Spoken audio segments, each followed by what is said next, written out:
What is going on, guys? Thank you so much for joining us right here on Outside the Brand. This is your Friday Night SmackDown post show for January 13th, 2022. I'm your host, Phil, and of course, this is Outside the Brand. Thank you so much for joining us right here on your Friday nights, wherever you may be. Guys, look at this! Look how clean this looks! Bada booty. We got ourselves a new overlay for OTB. Special shout out to our guy Relic for making the uh look and see now Nate has two sides to go and like Oh, yeah. Nate has two sides to promote now. We are live Yeah, and we are on Outside the Brand. Look at those guys. it's been a while, I Phil. I just had to do it for the one time. It's been a while. but I do, in all seriousness, want to thank Relic for making a three-person layout for OTB. Um, we've been trying to evolve and everything like that with the new year coming around, and yeah, I just think it looks super clean. How do you guys feel about the new look of OTB, but always still the same old characters that we always got over here, which is just cleaning things up a little bit over here on the brand. Very good, very nice.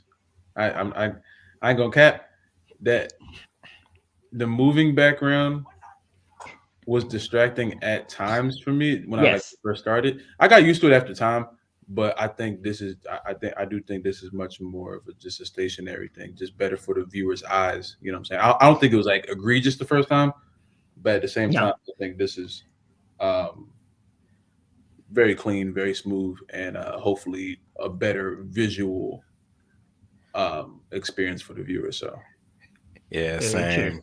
same. Like I mentioned to Loft and Phil before the show, I said that freaking moving background was giving me epilepsy. So this having just having this like still, but it still look smooth, like yeah, with the logos and everything. It's crazy. Like my guy Corbin said, background is sexy. You know what I'm saying? Yeah. yeah, So yeah, I like it. Yeah, yeah. man. This is just really cool. I want to thank Relic again for all of the support that he has had for OTB in the past. There's been a lot of things uh going on with this channel. We started this thing, the first show with fans coming back, and we've been evolving ever since. And now we are here in 2023 better than ever before, and we will get things going. We will hit that 1K. Now I'm not even shooting for the 1K at the end of the year. We're shooting for 1K as soon as fucking possible. Like we're going for that 1K, and we will hit that 1K very very soon. But guys, Friday Night SmackDown tonight, absolutely hilarious stuff we got going on with Sami Zayn and Kevin Owens, and good things going on there. Yeah, this was just a great show tonight. Laugh, I feel like you were pretty occupied with Hard to Kill, which I will be looking into tomorrow. But did you catch anything from Friday Night SmackDown tonight? I watched the entire show. I was watching SmackDown and Impact at the exact same time. I refuse to miss either one. So, um, oh shit, Jesus. Um, I'm gonna jump my shit. SmackDown was great all the way up until the end. Um, I understand what they're trying to do, but I don't think they should have done it that way. Or that may be just me being bitter because I'm getting extreme overexposure from the bloodline, but that may be just a personal thing, and I got to deal with that sometimes because I'm fucking weird. But um, everything else was cool. For some reason, Liv lost to Raquel Gonzalez, which I will speak on because I love Raquel, but damn, um, Xia Li went out there for about 10 seconds, had a match, and I was very confused on why that was done in that manner. Um, yeah, I mean, it wasn't a bad. The Gunther and Braun Strowman match was absolutely amazing. That was the best Braun Strowman performance I've seen in his whole career. God, y'all know I hate him, but God, that was the best he's looked in I don't know how long since he threw that chair at Roman that one time. So I mean, shit, I will give him props for that. Gunther is awesome and should never lose the IC championship unless it's to Sheamus at WrestleMania, and I'm standing on that. So yeah, everything else, freaking awesome, freaking awesome. Yeah, so I watched the first part, then I was out, then I came home and rewatched watched the rest of it. I mostly just fast forward through it. Phil also the private chat. I don't know if you want to check that, but I'm getting him there. We're gonna get back to. We're going back to this background first, guys. no, Because we got said, Saul nah. here. God dang it, We got Saul. Saul here, God man. dang it, I don't want. Saul, I don't you want to. I don't want bum. to. You bum. No, get out of here, Saul. No, No. we go. No, Saul, That man get has out of here. ultimate disapproval. Saul, get out of here. No, Oh, you guys want the logo? Oh, okay. God dang it, Saul. Oh, you want the logo and not Bum. I need to remember. I see how it is. You We're guys so close to salvation. You bum. God dang it, Saul. play backstage Ah, then. Play backstage so you can see it then. You know what? man. All right. I did. I'll I moderate- did. I'll Try, I moderate did the try. shit. Okay, so in all fairness, I did try to text you actually when Wap was making his announcement, or not an announcement, but like his his go abouts of what happened on SmackDown tonight. But I guess you didn't check your phone in time, so you were My here. phone's on my charger. Hang on. Oh my god. Hang on. Damn. He said my phone's on my charger. But anyway, No, back to I was talking about the 3-person background, but yeah, hey, listen, we love having you here, Saul, regardless. Don't Nah, worry, Saul, guys. you're a Most of bum, the time, bro. No, what? don't worry, Yeah, guys. I'll do it. Yeah. Nah, you good, bro. You good. I'm just playing. You No, sure? you're good. Yeah, Yeah, you good. yeah. You Don't good. leave now. I'm just playing around, stay bro. here with us. Don't leave now. I'm just playing I don't around, want bro. you to feel bad. Yeah, I don't I want you kind to of feel do bad. already. I was like, oh man, I feel like such an asshole now. Yeah, I'm just No, playing around. you're Here fine. now. You're fine. But You're fine. what was I saying about SmackDown? Oh yeah. So the overall show, it was all right. It wasn't really over the top. I thought it was gonna be over the top because of the the Walter and Braun Strowman match, and also the Kevin Owens and Sami Zayn match. But other than that, the whole show wasn't really all that. Shout out to Braun Strowman with the freaking Green Bay Packer kicks on, and he lost just like the Packers did. So yeah, Damn straight. Yeah. yeah. And let me see what else. I told Phil before the show. I said I have a feeling with the Bray Wyatt thing, he's going to try and incorporate all 3 characters into the Pitch Black match. I said I don't know how it's going to happen, but it's going to happen. I said because we got the Eaters of World Bray Wyatt, we got the Firefly Funhouse and Fiend Bray Wyatt, and then we got Uncle Howdy. So I said all 3 of those characters is going to play a part in that Royal Rumble match. I don't know how it's going to happen, but it's going to happen, and that's going to be freaking lit. We might actually have all 3 faces of Wyatt in the Rumble, or all 3 faces showing up in that Pitch Black match. This which is dude, going to be Bray absolutely Wyatt is insane. about to pull. This dude, Bray Wyatt, is about to pull a Dude Love, Mankind, and freaking Cactus Jack all at the same time, bro. And you know what? Here's the thing, bro. I'm not going to be mad at that. But the one thing, It's gonna be beautiful. That'll be beautiful. but the one thing I will say is that I really like. That would mean 3 eliminations in one night for Bray Wyatt. I don't think we can have him. I don't think we'd have him have that. I don't think we can have him do that. The man's gonna get eliminated 3 times in one Rumble match. I don't think I could accept that. Yeah, I really don't. And I also have I gotta make a freaking mention when we get to the Rey Mysterio segment, because now Nate and I we kind of struck gold when we came to that conclusion of like the Rey Mysterio card and everything like that, the talent card. yeah. We struck gold with that at first. But But then all of a sudden, Rey Mysterio just, declares himself for the Rumble when Top Dollar and Ricochet had to qualify to be in the Rumble. I don't understand that type of logic, but that's just WWE for you. That's Vince McMahon for you, honestly. Yeah. But Yeah. yeah, it's Also, crazy. yeah. Also with the Rumble thing, I saw up in Lost Live too. I think it was Corbin that said it, but start with showing people that's already in the Rumble. Like, can we get some surprises again? Like, man, that was the best part of the Rumble for me, seeing the surprises and stuff. Now, like, we got people qualifying for the Rumble, and we already seeing like certain people that's already in the Rumble. Like, no, We've had one qualifying match, which led to the heel row situation. heel row. Heel row. Then we had like 15,000 people just declaring because no, listen, if you're gonna do qualifying matches, either make it consistent or don't have qualifying matches at all. Like for years we didn't have qualifying matches for the Rumble, and then all of a sudden we have that one, and that's it. It makes no sense to me. Because everybody else is just going to declare their spot anyway. Hey, Mr. Wrestling Talk Universal, learn how to spell logo right instead of Lego. God damn it. Son of a bitch. I'm sorry. I'm in the mood today. I'm in the mood, bro. It be like, I swear, bro, I'll be looking forward to be on the podcast like all week, bro. Like I just be in the mood, man. I'm sorry. I was trying to be quiet. I'm sorry. I'm sorry, Saul. Like I said, I miss you guys, bro. Like I said, I'll be looking forward to being on the podcast. Don't make me cry, man. Don't make me cry. I promised myself not to cry in 2023, bro. Don't do that. Don't do that.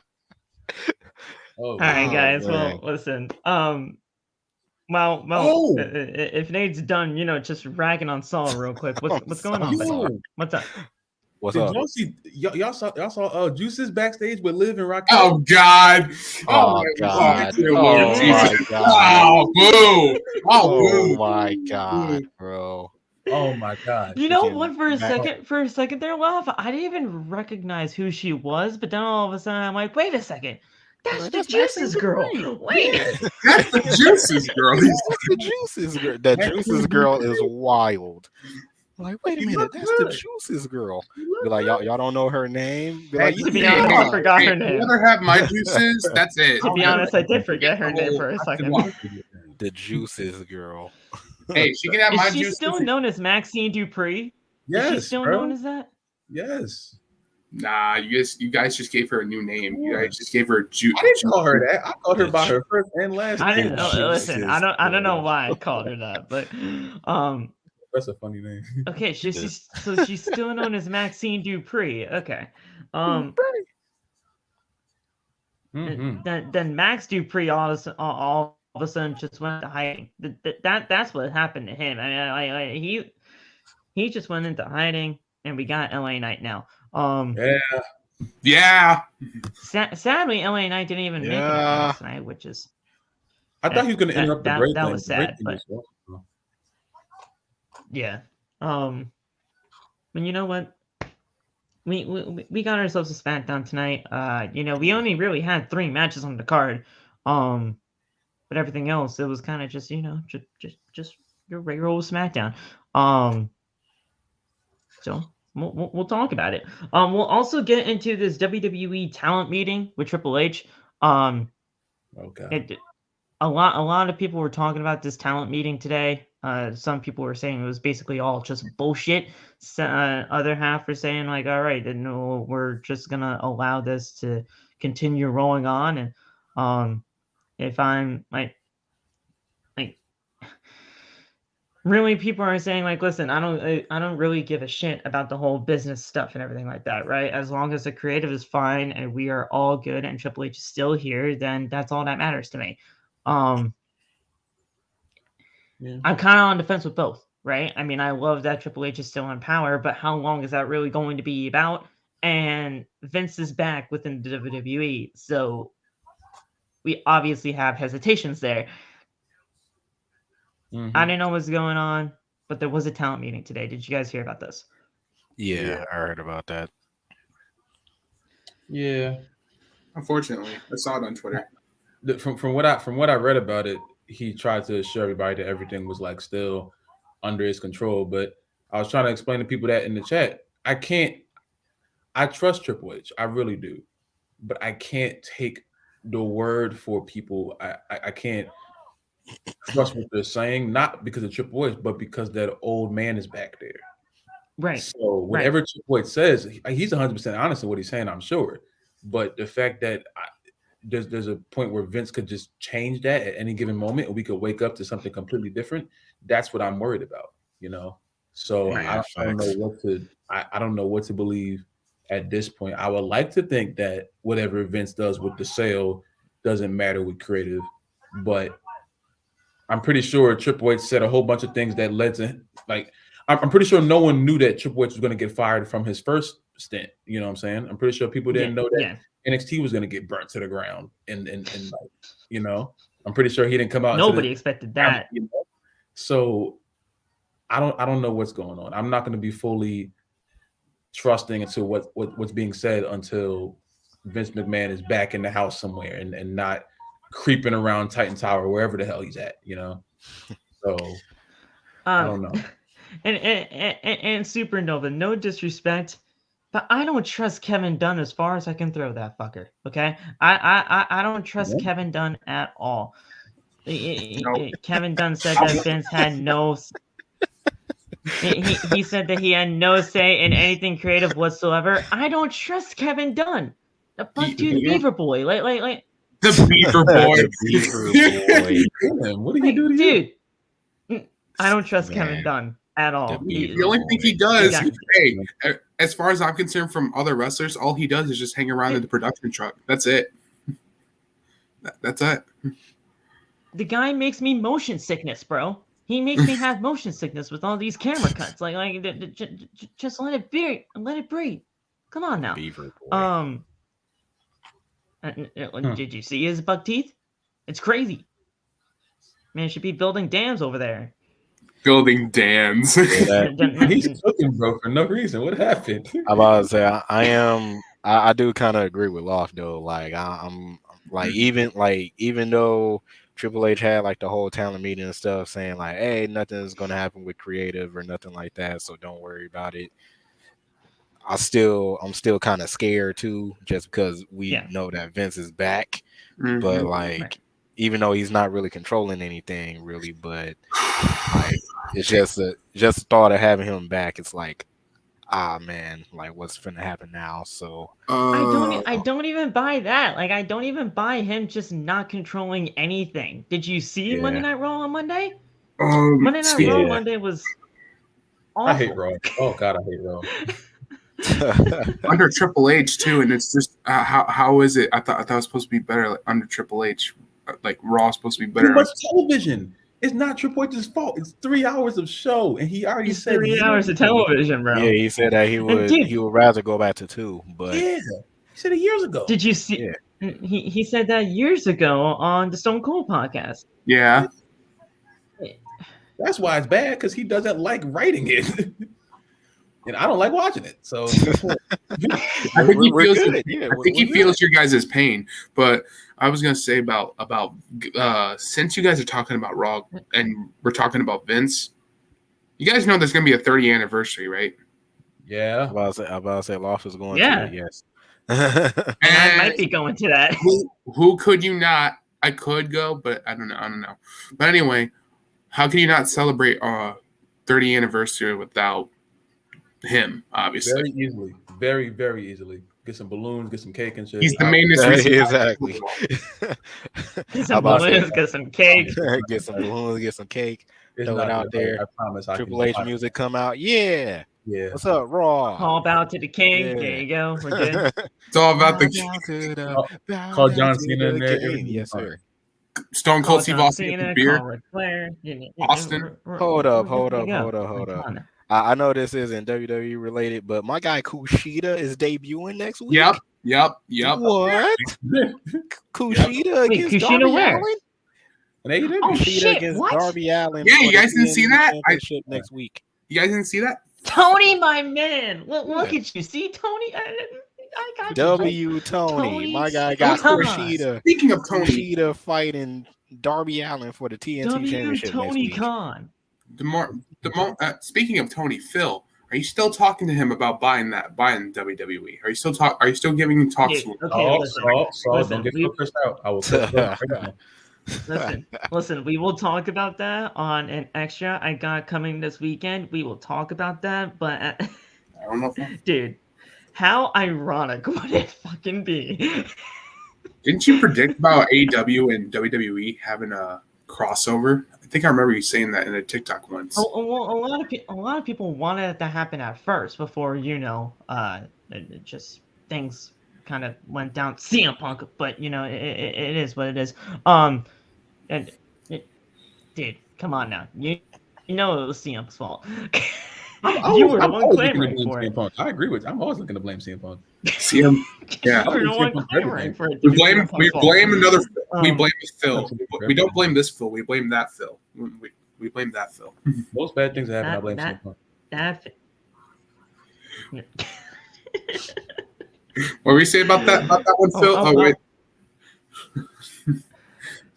A lot of people wanted to see an AEW WWE crossover before either the roster got too saturated with an AEW or just everything kind of just going downhill with the CM Punk situation or whatever. Like that, a lot of people wanted to see that, and I do think that it could still possibly be a thing if it actually ever did happen. But it would just be absolutely hilarious if Tony Khan and Shad Khan were the ones that actually buy out WWE. Now, listen, at the end of the day, if they did, the only way I would want that to work is if everything was still the way it was. Triple H obviously running the WWE side over there with the creative. Tony Khan staying his way in AEW, and that's it. NXT and Ring of Honor could still be the developmental brands for those entities or whatever. That's fine. But the fact of the matter is WWE's legacy needs to stay WWE's legacy. Don't mix that up with AEW, because if you do, that's all fucked up. You know he's going to. Here's the thing. We don't even. He would WCW that shit. Here's the thing. Listen, I'm not even worried about that right now. I'm not even worried about that right now. Tony Khan might not even buy the company. Okay. I highly doubt that they are. And the thing is, if they are, that's their problem to deal with. That is their problem to deal with. I have no recollection of that even happening, and I'm not going to buy it until I see it. I'm not. I'm not going to buy it till I see it. And everybody was way too jumpy when it came to that situation on Twitter the other day. Way too jumpy. Now, it wasn't our fault that we were all so jumpy about that situation with the whole buying of Saudi or whatever. The fact, it wasn't our fault, but reputable sources matter. And at that point, somebody just got fed the wrong information, and it just led to Twitter being in an uproar. That's all. Yeah. Pretty much. So, Phil, Tony is your dad. You can literally convince him to not buy the WWE. Well, listen, listen. There's only so much I could do. Okay, there's only so much I can do. I may have the Khan name, but I'm not legitimately his son. I about to say Tony got so much stuff going on nowadays, bro. The Jaguars is in the playoffs. Dude, the Jaguars in the playoffs. He still got AEW, you know what I'm saying? We got Revolution coming up. You know what I'm saying? There's so much stuff going on. They just reopened Honor Club. Yep, I just saw it. They're trying to get me to buy it for $10. They had the QR code for tonight. They just reopened Honor Club. Supercard of Honor happens on a Friday. Like this year, I made a TikTok about it. You guys can go check that out. Supercard of Honor is coming back. It's happening. My guy Nova, know the freaking vibes, baby. Yes, And we're sir. doing the thing. Adam Yes, Cole, sir. though, on that Dynamite, Wednesday's Dynamite, and I was out with some friends for my birthday that day, but Adam Cole did his fucking job. Wednesday night, bro. Adam Cole was fantastic on Wednesday. I still have not seen the main event yet. I know who already won because obviously, our Discord just loves to spoil things. Funny thing about Adam Cole's debut, he was hiding, he was like, Yeah. He was hiding in his car. I know he was hiding in his car. He was keeping it a secret. He knows how. Which is amazing. I'm happy that happened because that shocked the Props crap to out. Adam Cole. Common dub, Adam. Common dub. And apparently it shocked everybody backstage in AEW too. Like they had no idea he was there up until the point that he was actually walking out, which is fantastic. Like that's how shocking returns should happen. Probably Tony and Britt are the only ones that knew. Tony and Britt. I for sure thought that like MJF was about to come out, not thinking that I was gonna hear it's all about the book. I'm like, oh my god, bro, going crazy.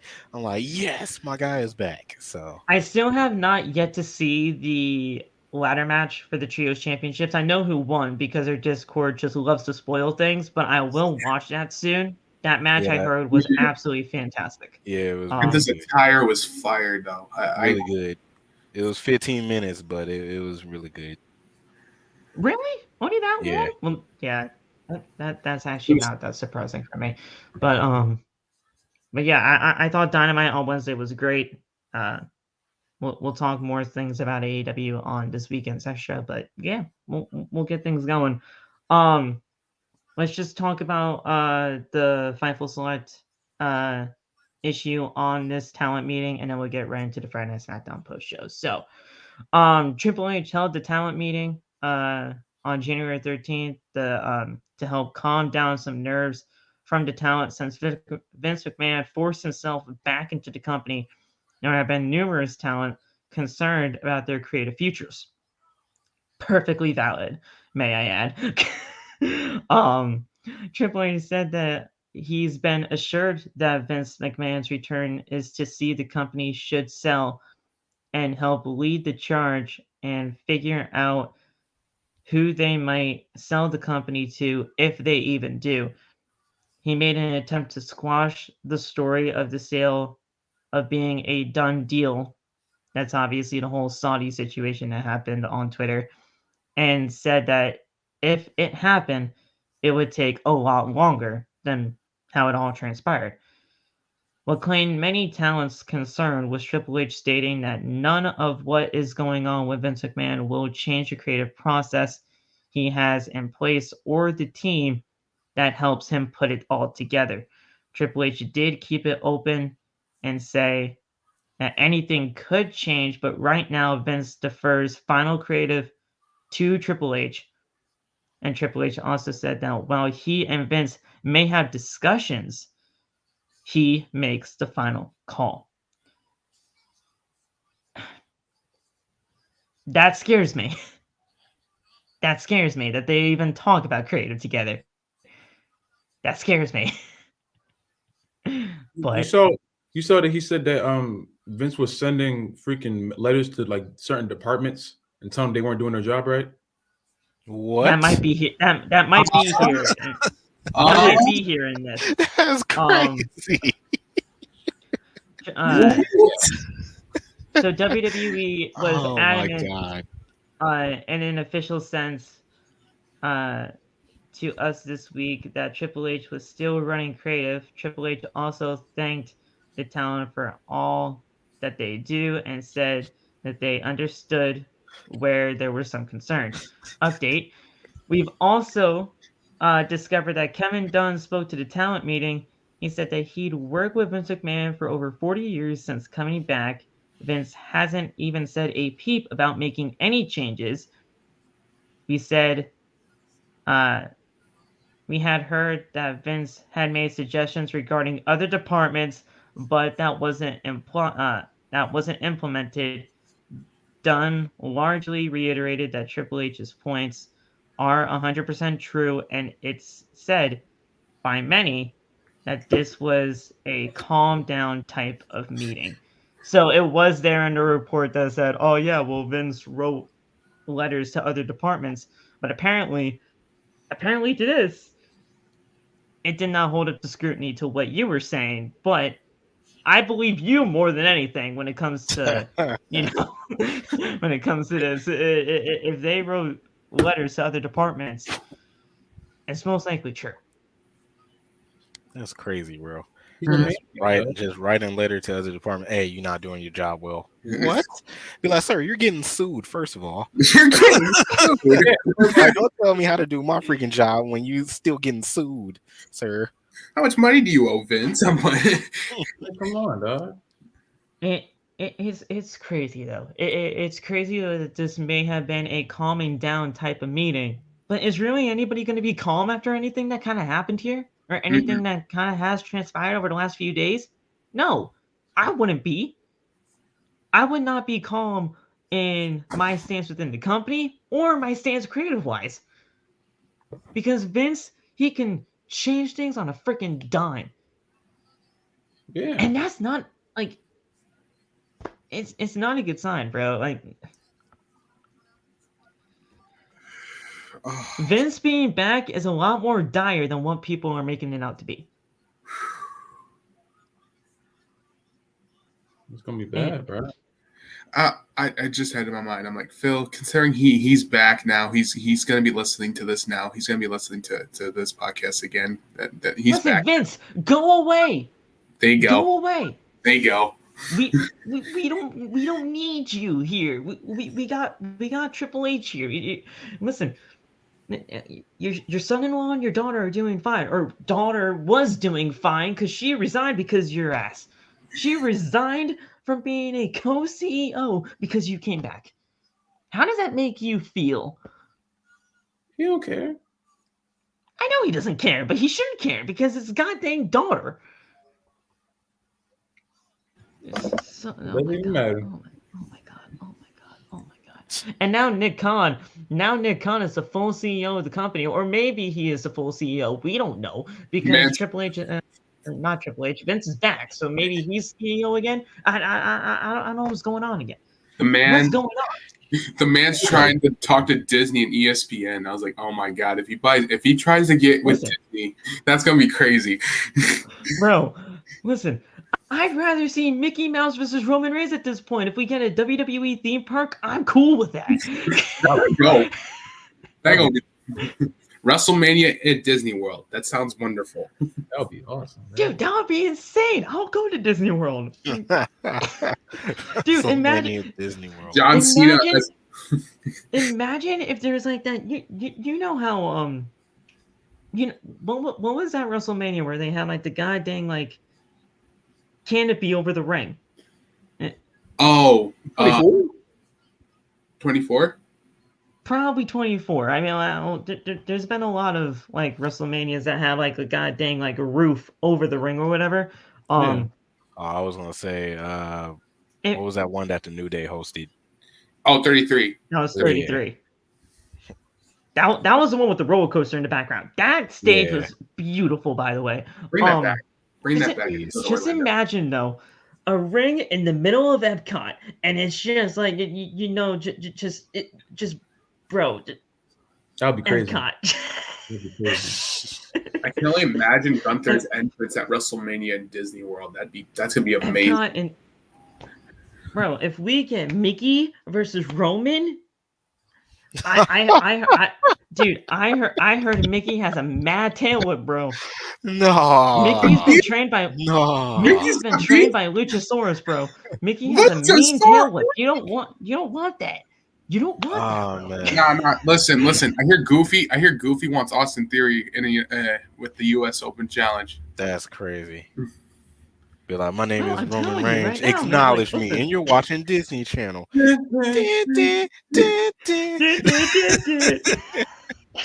bring back That's So Raven. Raven Simone back to WrestleMania, bro. What the hell? Like Disney Star Scoop.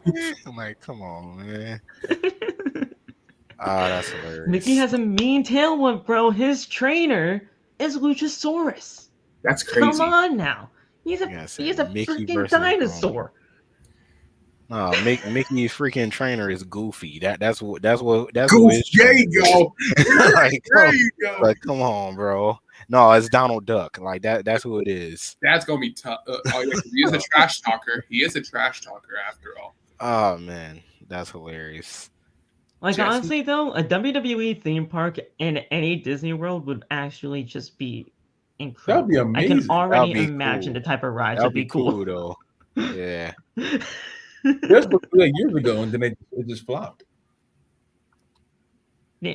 Gaston versus Braun. I about to say, obviously, you have like the Braun Strowman train ride or something like that. Yo, the Strowman Express. The Strowman Express. It's right there, bro. Yes. Hey, Phil, if AEW gets a gig at Disney World, that'd be even more insane. Captain Hook versus Hook. Yes. Oh yeah, come on. Think about that. Yeah. Hook versus Hooky. Yeah. Oh my God, bro. It was a Captain Hook versus Hook. Oh my goodness. Dude. Hooky. That is absolutely insane. Listen, I honestly kind of want WWE to sell to Disney now, but like, listen, we'll figure that out. We'll figure that out as we go along. Huh? It's not a bad idea. I'm What's trying that to tell you. It's not a bad idea at all.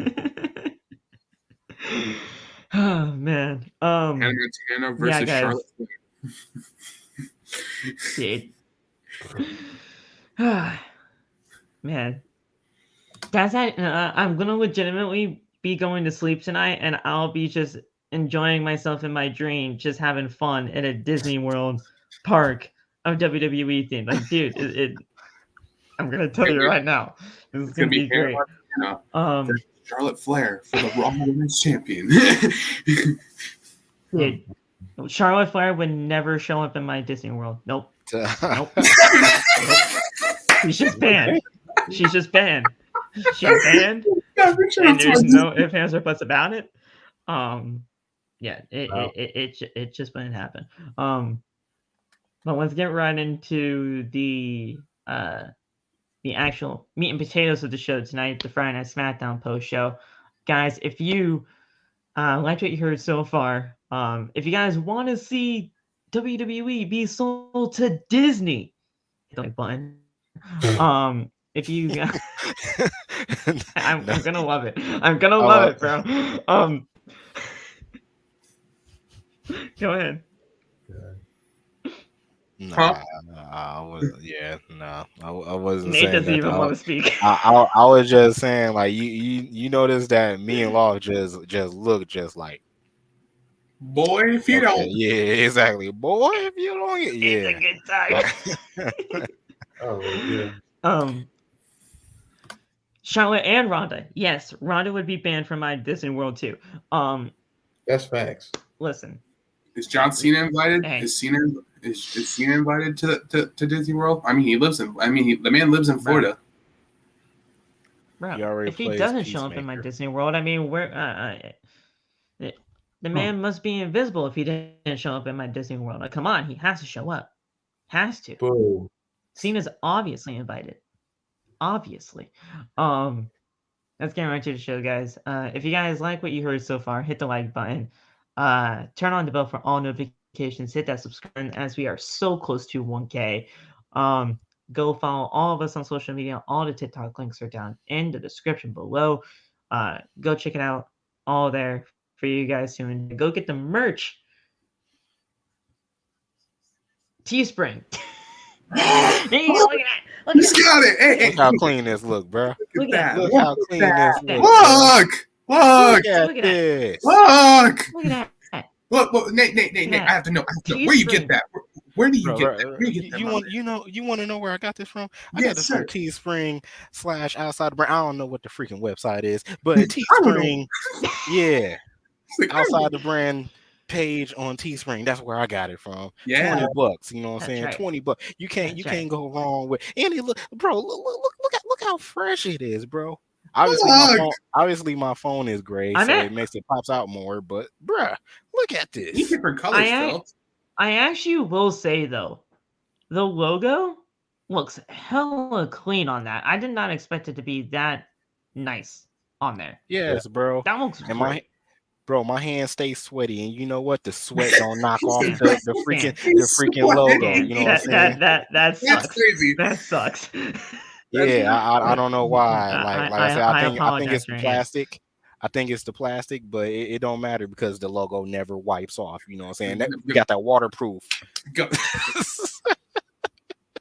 We got that waterproof out here, my guy. Yes, sir. Sweat proof. So don't worry, Phil. He's not going to sue. He's not going to sue this. Don't worry. Yes, sir. Go and get you one. We better not get sued. I mean, this is our branding right here. Yeah, there you go. Go and get you one, my guy. Yes, sir. You can't go wrong with $20. Go get the merchandise.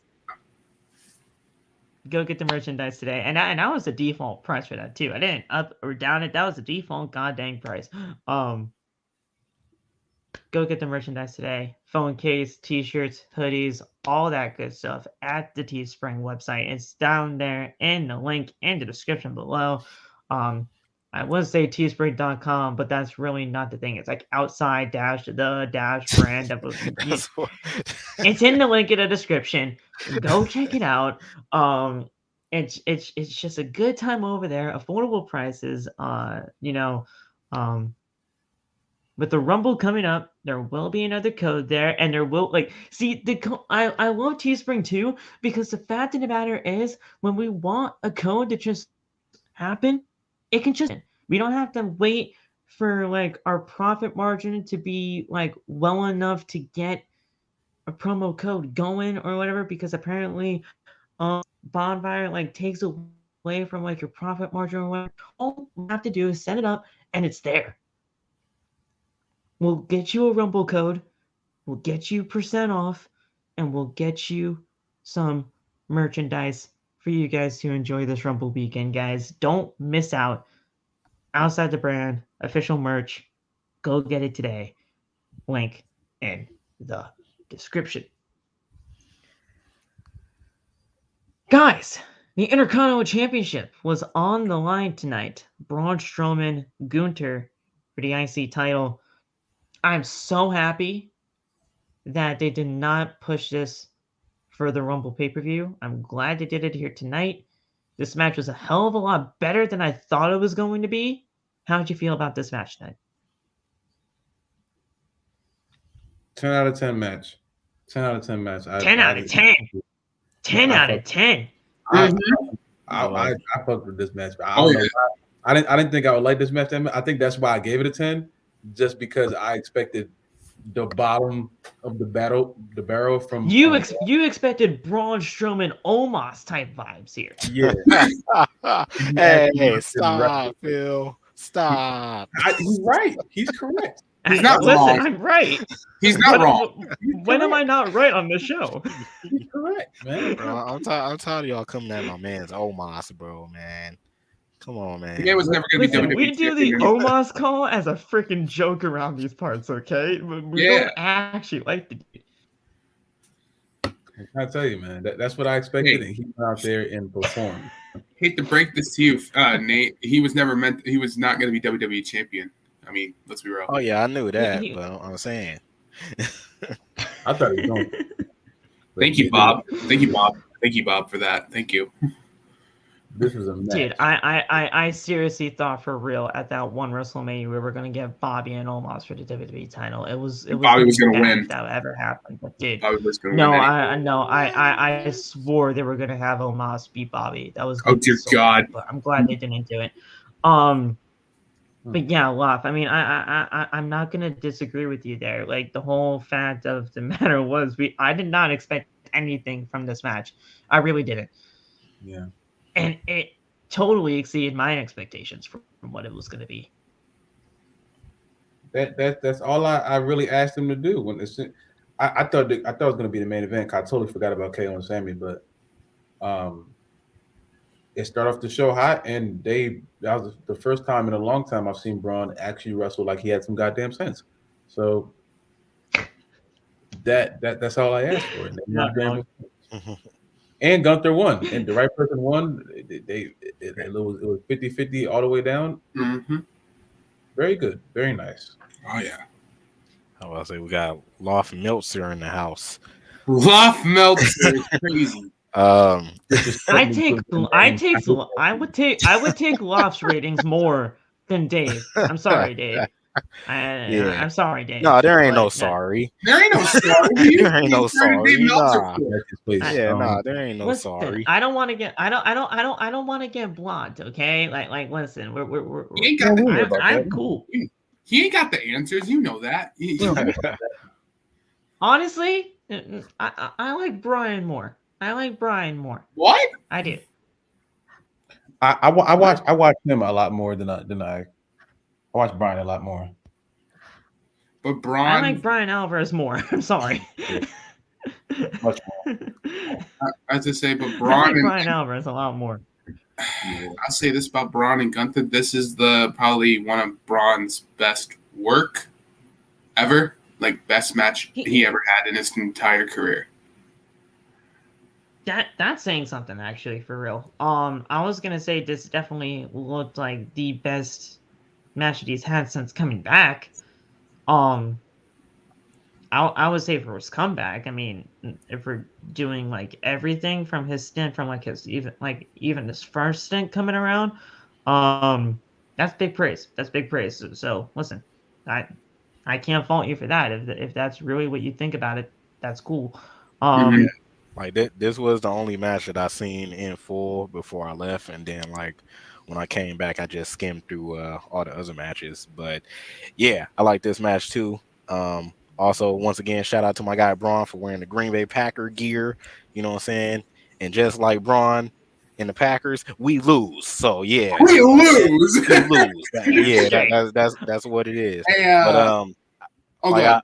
I was just gonna say like I really like him showing respect to the little kid that died in the Waukesha parade, because I live like 15 minutes away from Waukesha, and like that whole Waukesha parade thing was crazy. So dude, this world is freaking crazy, and you know I will give major props to Braun for that meeting with the team and everything like that, getting those shoes together for the kid, and you know just really going to bat for something like that is just really cool, and I appreciate that. Everybody here in OTB really does appreciate that, and whatever he does with those shoes after, I don't know if they mentioned it on commentary or not. Like maybe they're gonna get donated or sold or something like that, and the money will get like donated to the cause or whatever. But either way, major props to Braun there, and we have nothing but respect when it comes to that. So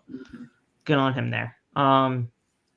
But yeah, like Law said, basically like everybody said, this match completely exceeded anybody's expectation for this match. We did not really expect this good of a match between these guys, and that's not even a shot to any of the people that were involved. It's just the way that either this was built up or just how you kind of expect things like this to go on. We don't really get stuff like this, and when it actually does turn out to be good, it's a double win at that point. So so what we had here near the ending portions of this match, Gunther going for a cover after a top rope splash onto Strowman, and Strowman kicks out. Gunther climbs to the top rope, but Strowman gets up again. Strowman with a right hand onto Gunther, and then he goes to the second rope to try to go for a superplex. And I will say that if these two men actually did do a superplex, I felt like we probably could have seen a Big Show Mark Henry vengeance moment. I thought the ring could have imploded or broke or something, because fact of the matter is these are two big, beefy boys. And that ring could have exploded. Slapping me. Listen. Basically, that ring could have exploded. That ring could have exploded if they actually did do a superplex spot, but they did not. Gunther attacked Strowman's bad arm, and on the ring apron, he slams Strowman's arm onto the ring post. Gunther then sets him up in the ring, and he's going for powerbomb, and he does powerbomb Strowman. He goes for the cover, 1, 2, 3, and that was it. The Intercontinental Champion stays the Intercontinental Champion, and Gunther retains. As it should. Gunther to me right now, and listen, I know Roman's a thing, right? Obviously, Roman is a thing. But you look at like a champion of champions here on Friday Night SmackDown, Gunther is that guy. Gunther is that guy. He's legitimately making that Intercontinental Championship mean something. And like Loff said, the only person that should take off that title from Gunther, my man Sheamus, buddy. My man Sheamus. It's the other way around. It's the other way around for me. Well, when we get to Sheamus and Drew later on, we'll talk about it. So you want them to take the goddamn tag titles. No. This is where I'm saying no. I'll wait till when we get to Drew and Sheamus because this is where I'm gonna. Because it involves Gunther. All I'm saying is we need Sheamus and Gunther again for that IC title. We just need it. We need it. I prefer Drew. I wouldn't mind Drew. That's where I was heading to. I wouldn't mind Drew. And I wouldn't mind Drew either. We haven't seen Drew and Gunther yet, have we? No. So nope, never in our lives. Never in our lives we have not. So it'd be the first ever match between those two. I mean, I'm down. Listen, and any of those guys versus Gunther would be incredible. I just want to see Sheamus get that IC title so that he can have a Grand Slam champion, and then he'll add to his legacy of being a Hall of Famer. That's it. But yeah, really good match here. Exceeded all of our expectations, and we are good to go. We cut backstage as we see Sami Zayn knocking on the Bloodline's door. Heyman opens up the door, and Zayn tells him if he could talk some strategy with the guys. Heyman said, no, you may not, because they're just simply not here. Heyman says that he told Roman last week that he will do Zayn versus Owens on SmackDown, and he and the Usos and have the Usos and Solo help him. Roman tells him that won't happen. Zayn will have to do it all alone. Out of love, of course. Out of love, because it's honorary use. Zayn then asks Heyman to text Roman and tell him that was the correct decision here. And he said, listen, Paul, that's not a prediction. It's a spoiler. After that, when Zayn left, Heyman did not like what he said there. He had a very disparaging look on his face. Sami might be not in this very much longer, guys. I'm sad. Why do we gotta get rid of the honorary Oos for? I don't know. Please, no. Please, no. Oh boy. Sammy is my dog. I mean, he's obviously, he's part of the bloodline. Obviously, I'm part of the bloodline too because I acknowledge the tribal chief. Obviously, we don't want him to leave, bro. He is not your dad. He is not your dad. Oh my god. He's not your dad. He's not your dad. You're not my dad. He definitely isn't. Oh my god. He's a grown man. I can't remember they even made that shirt to begin with, though, too. Dude, they made a shirt that said "Acknowledge your daddy," and it said a Roman Reigns underneath it. That is not. Speak great. They expected us to buy it, and then I see grown men wearing it. Yeah, and then I see, exactly. See grown men on TikTok getting it. Yeah. Acknowledge your daddy. Yeah. Are women exception? Considering they wear it? Like, our women are. Do you guys give them the pass? I'm about to say women is a different story because exactly. Like for some reason all women like Roman Reigns. I don't know what it is. Yeah, he said all women. All women, and I mean all women. Like yeah, all women. Oh, listen, we respect everybody, okay? We respect everybody. We respect their opinions. Please, we do not want to get shamed over here, okay? No, the girls can do what they want to do. He It's is the not. men I got a problem with. Yeah. But he is not your dad for the men out there, and that just has to be said. Y'all gotta relax. Acknowledge the tribal chief. I acknowledge the man. Your dad is in the house cooking you dinner. You telling some nigga Your dad in your house cooking dinner. Shut up. Oh man, y'all need help. Just making some ramen. Like, hey, acknowledge me. You like watch some show on TV, telling he's your dad. There's something wrong with you. That's what greatness is, my peers. Okay, like daddy. Oh my god. I need to appreciate greatness, bro. Like, so imagine you had a son, right? And you in there cooking him up some good dinner, right? You walk in the room, you're like, "Hey, son, you want something to eat?" This man is inches away from the TV calling another man you've never seen in your lifetime his dad. What you gonna do? Dad, you call Jeff Hardy dad, and he's not your dad. That's different. That's different. That's different. I know who my dad is. I know for a fact that's different. Be serious. Y'all be serious. I know Jeff Hardy's not my dad. He's white. I'm black. He's white. Roman Reigns fans.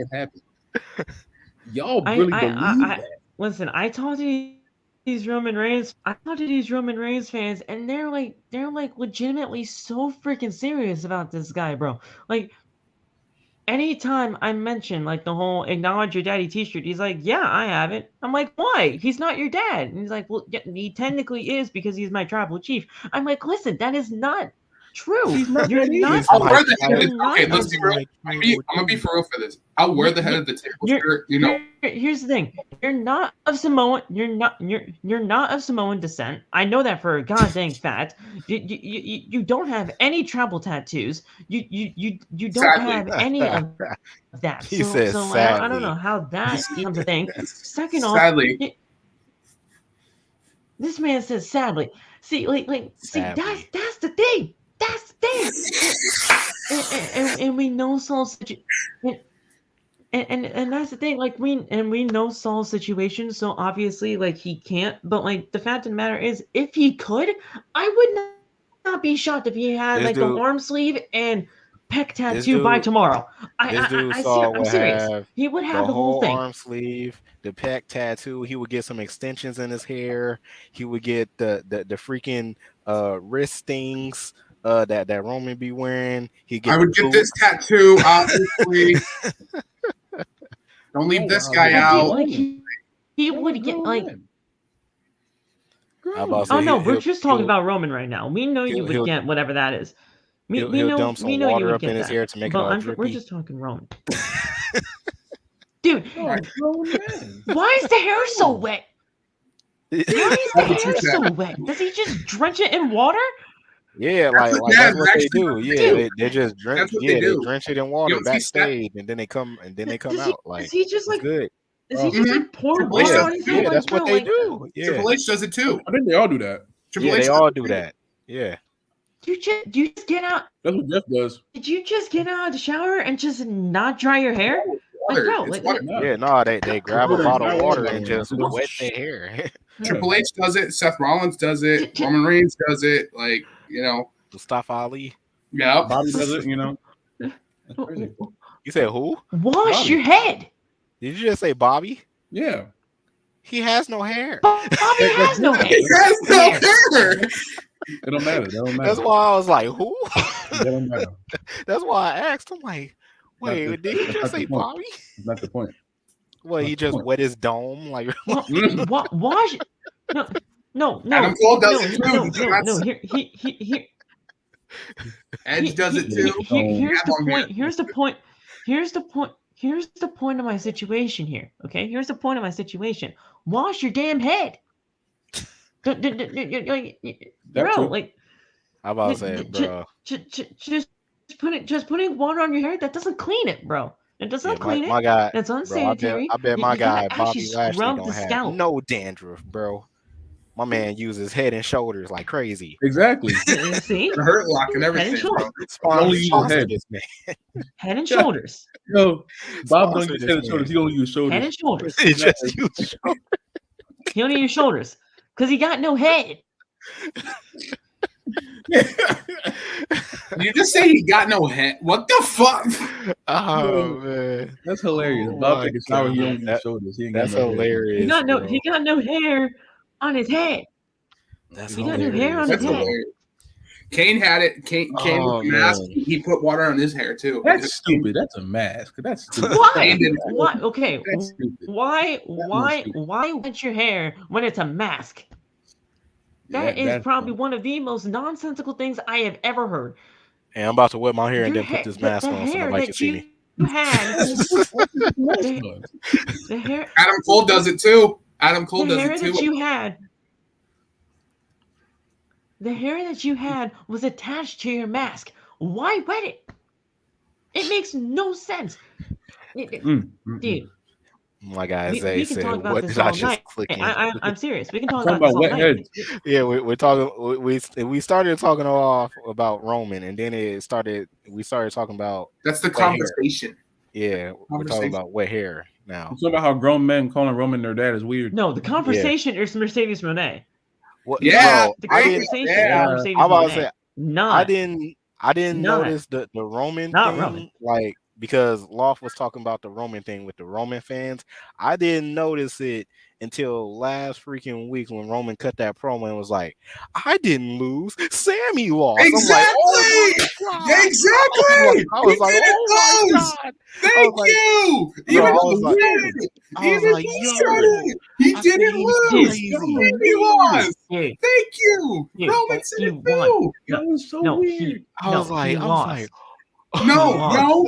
You You guys said are you so heard, weird. you heard him last Friday. He said he did No. not lose. yeah. No. Sammy He said, lost. guys- I didn't lose. Sammy lost. I'm like, Exactly. oh my God. I'm like, Exactly. I'm like, Loft was right. I'm like, Roman is as delusional as his fans. I'm like, oh my God. No, he's not. He's stating facts. Like Oh he my didn't God. lose. He did not lose. I'm like, oh my Okay, God. so wait, Nate, you agree with us? You agree? Yeah, with like I said, because you agree with me Loft a was lot? talking. Yeah, He lost. yeah, I agree with y'all because He like did Loft not was talking. lose. See, Loft it's was still talking 3-on-1. about. It's still Who 3-on-1. gives a fuck? It's still three. I don't 3-on-1. give a fuck. We're It's fine. 3-on-1. That's how No, team matches he did work. not lose. Because Loft was talking about like how Was he pinned? delusional. Was he He was- pinned? Was he submitted? He was talking about how delusional Roman fans was because it was like Roman didn't lose, Sammy lost, and I'm Thank like, bro, you. that's still an L. And No, then, it's not. and No, then, it's not. and You then still all of a sudden- lost. No, he Yeah, didn't. still Am lost. I missing something? Hey, was he pinned? Was he submitted? it don't matter. He lost. No. He was a He part of the had a match. tag match. So That's an L in the record when, book. when the Usos beat the Profits and Montez Ford got pinned, did Angelo lose? He did not lose. No. Yeah, Oh, no, yeah, there's something wrong with you. Oh, yeah. no. There's something wrong with Saul. You guys yeah. are so Yeah. freaking delusional. Yeah, you he people are needs to so get checked. delusional. Yeah. Yeah, somebody call a trainer, somebody call a doctor. people are This, so this, is why, delusional. this is why I'm going Please. to be completely merciless when he loses.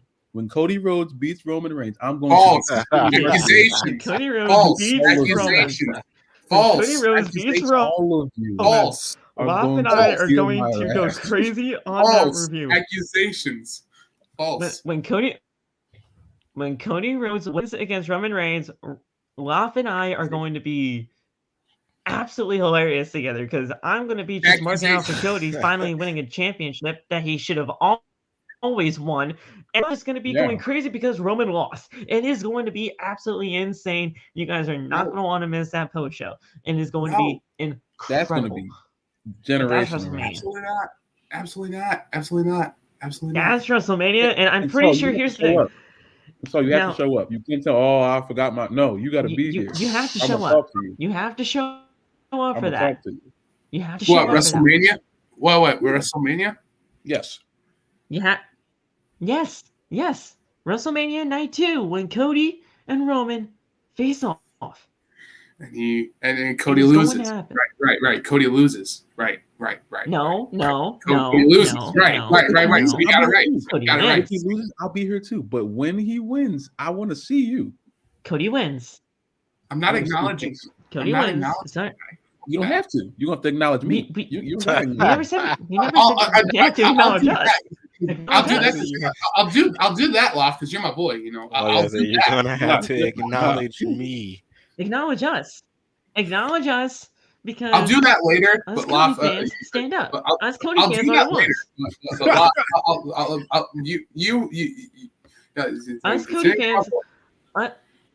Us Cody fans are the ones. Us Cody fans are the ones, and we are going to be the ones to beat the one in Roman Reigns. It's just going to happen, and you're just going to have to accept it. Right. So you have until April. All right, hang on. Listen. If they do break the titles, what if he doesn't face Roman? Boom. Yeah. What if he doesn't beat him? What if he doesn't face Roman? He's beating Roman. What if he doesn't face Roman? What if he doesn't face Roman? Beating Roman. Why would he not Roman? He's beating Roman. If he wins the Rumble, he's gonna fight Roman. He's No. not gonna be in the See, here's the thing. What? See, here's the thing. Here's the thing. There is no what if he does not face Roman. There is none. He will face Roman. He will face Roman, and he will beat Roman. There is no ifs, ands, or buts about it. He will beat Roman. There's no ifs, ands, or buts about it. He will do the dang thing. Anthony, don't curse. He will do the dang thing. He will get the job done, and we will get the thing going.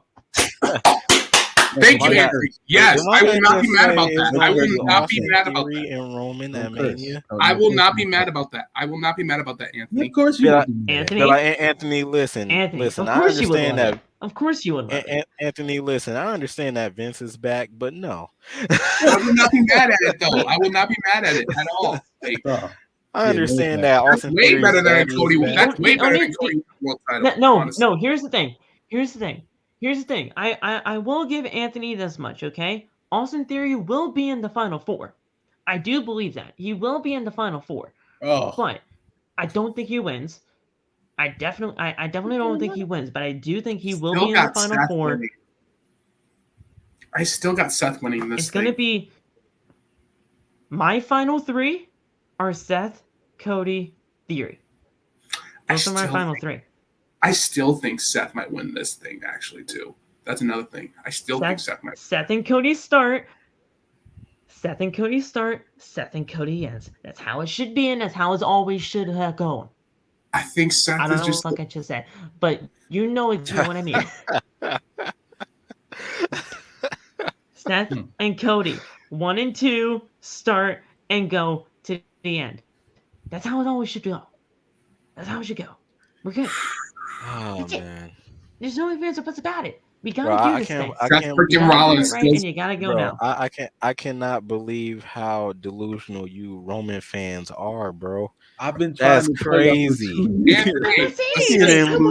Anthony, from another Roman fan, please assistance. Like, let these guys know. No, forget that. You don't need no assistance. You gonna make it worse. Don't call for it. I'm calling. Here's the thing. I take this for what you will, Saul. Okay, like you know I love you like a brother. Okay, but I love and respect Anthony. So anything that he says, it's just gonna be fine with me because I know he knows that what we are saying is correct. Roman lost, and there's no ifs, ands, or buts about it. Accusations on that side, Phil. No, Anthony on that side. He stay on that side. Anthony, did he lose? Roman lost. He chose. He did not. Roman lost. Accusations. False accusations. Roman lost. False. It's cool. Look, they can have their tag match that they think they didn't lose. Somehow we forgot how wrestling was. It's okay. When Roman gets pinned in the middle of the ring, then there is no disputing now. Then you're gonna look real stupid if you sit there and say he didn't get pinned at that point. But if they want to act like they don't know how wrestling works today because their daddy got freaking lost, somehow didn't lose the match, I guess. I don't know. It's cool. They got it. They can have that one. It'll help them sleep better at night, you know. It's cool. It's all right. Because Sammy got. Thank you. That's not how tag matches work. For the love of Christ. That's not how tag matches work, Anthony. Thank you. That's not how they work. Thank you. Thank you. Dude, I listen. You guys are listen. I love and respect you, Anthony and Saul, but you guys are delusional as fuck. That's all I'm gonna say. We're moving on though, because if we don't move on, Law's probably gonna just, he's just probably gonna go even more crazy, and we got a show to keep going for. So, Rey Mysterio, we come back from commercial, and Rey's just in the ring. What the fuck happened? Did I miss something? Did they just cut to commercial way too freaking late, or what happened? He had his entrance. Yeah, Mm-hmm. He had his entrance. Yeah. I was it was the he had a full entrance. It was the backstage stuff with Sammy, and then right after that they showed his entrance. Then it went to commercial. Oh, because here's the thing, I missed that. I woke up. I woke up and all of a sudden I just see Rey Mysterio in the ring. I'm like, what the fuck happened? Like, my TV was actually already bugging enough as it is, so maybe he's just like, yeah, you know what, Phil, fuck you. We're just not gonna have you show the entrance. Yeah, so I did not see the entrance of Rey Mysterio, but he was here. He's like, hey, he says that the holidays are very exciting and special, especially when you have been on the road for so many years. You cherish the time that you spend with your family, especially Christmas. But as everybody knows, he didn't get to enjoy his Christmas because his stomach tried to ruin things again, and now he is walking around acting like a thug, a criminal, and Mysterio said that as a father, that breaks his heart. Dominic is a complete thug now, guys. He is a complete thug. He is Conan 2.0. My guy is spooky from On My Block. Man, he got the teardrop and everything, bro. I about to say he took out somebody in that holding cell. I don't know who it was. He took out somebody. Took out somebody in that holding cell. He couldn't take it no more. He's like, I've been in here for an hour, and took him out. Something happened. I need the footage. Like, for real, I need WWE to release the footage. He probably have it too. And will probably be like some random independent wrestler that, just because obviously they'd have to do some kind of extra, because we're gonna have Dominic legitimately go after some guy. Mysterio said that as a man, he is fed up with that bullshit, but they cut out the screen. I was wondering why the screen went black when he said bullshit. What in the world? The screen went black because you can't apparently cuss on television, but then you look at AEW, and so the screen went black when he said bullshit. He came to SmackDown for a fresh start, and he won't let Dominic provoke him. So for doing that, he is going to enter and win the Royal Rumble match. Karrion Kross's music hits, and out comes Kross with Scarlett. He gets in the ring and grabs a microphone.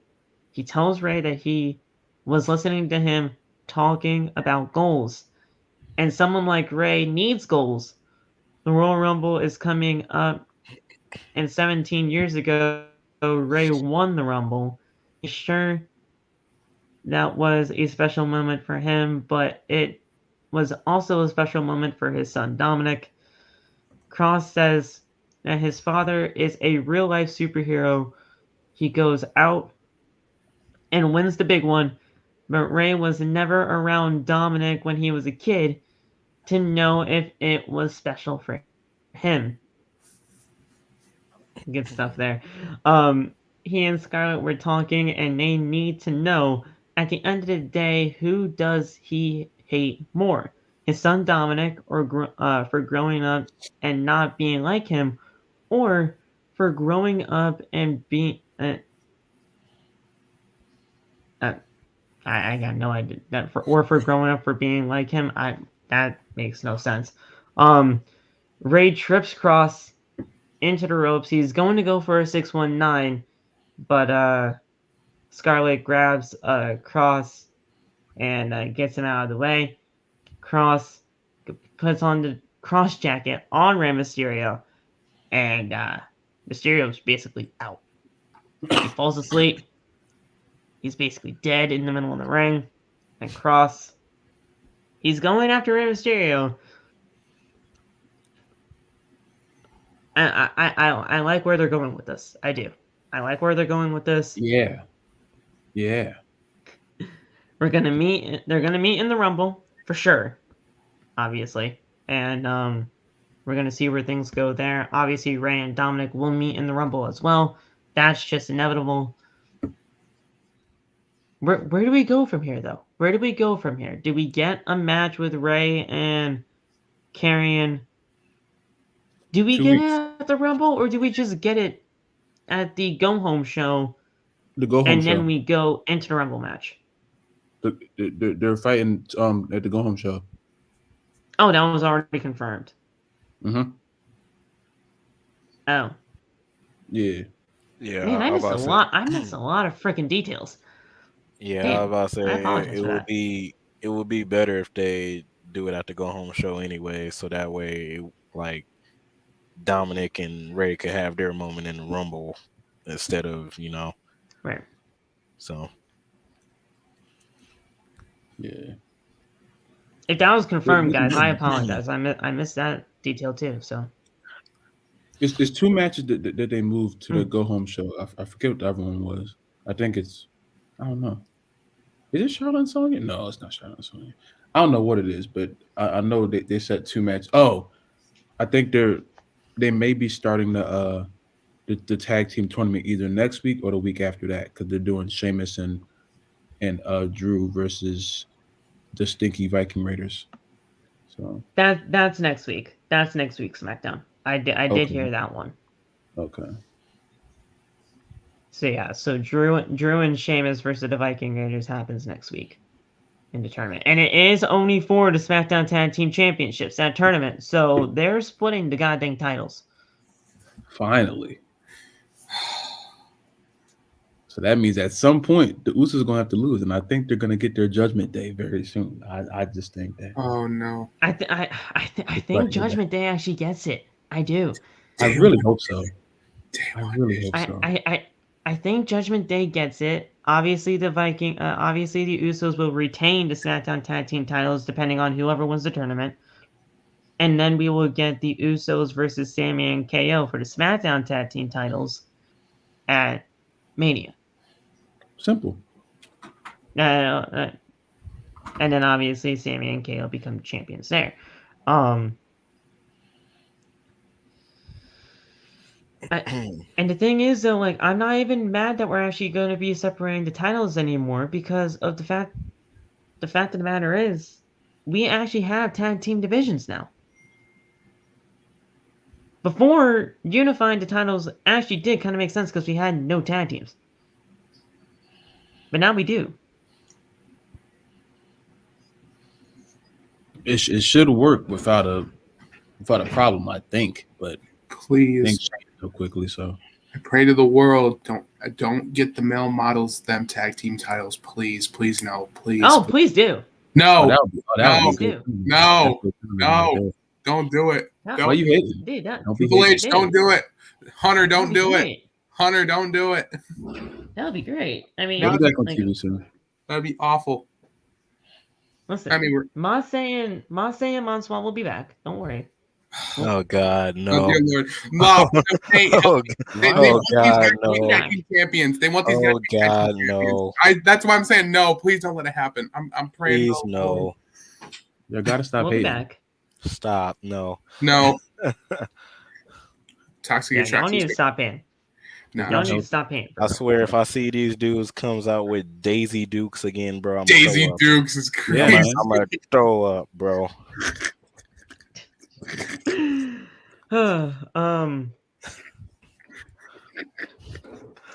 See, Loft is dying laugh because he know that's exactly what they It's be the wearing, truth. bro.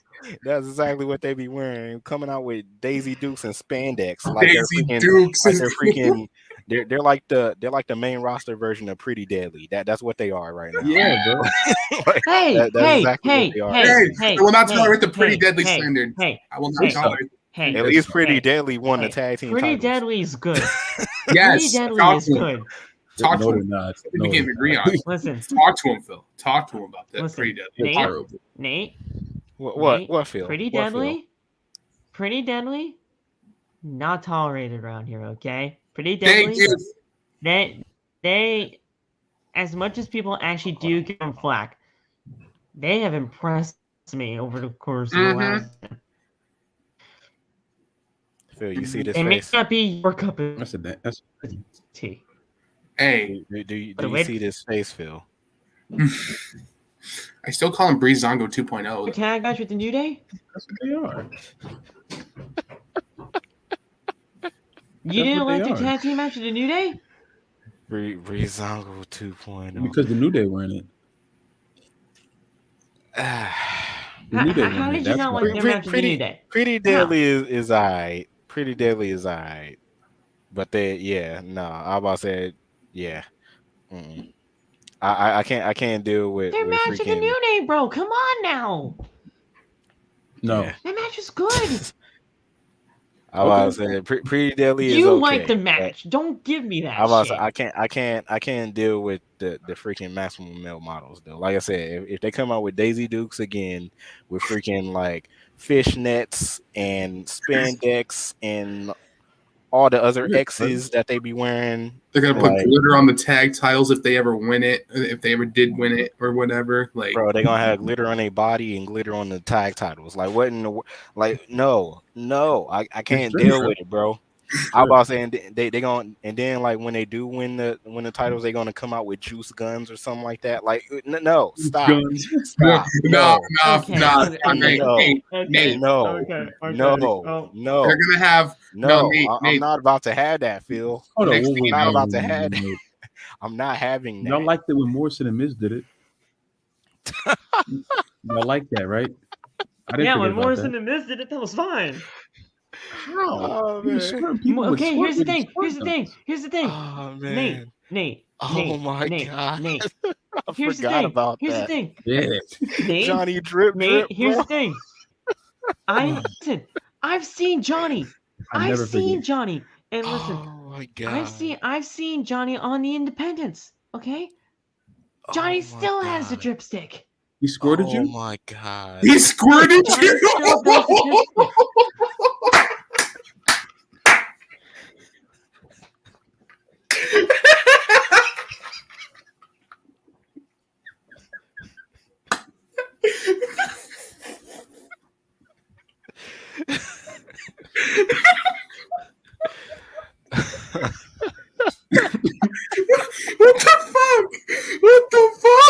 What the fuck?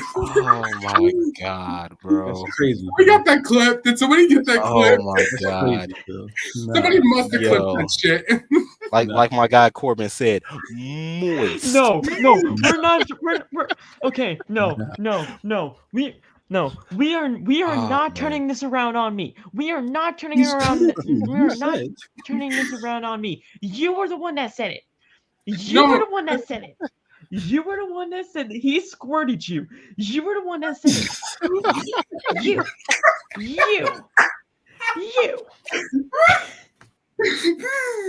Oh my God. You were the one that said it. That's crazy. You. That's insane. You were the one that said it.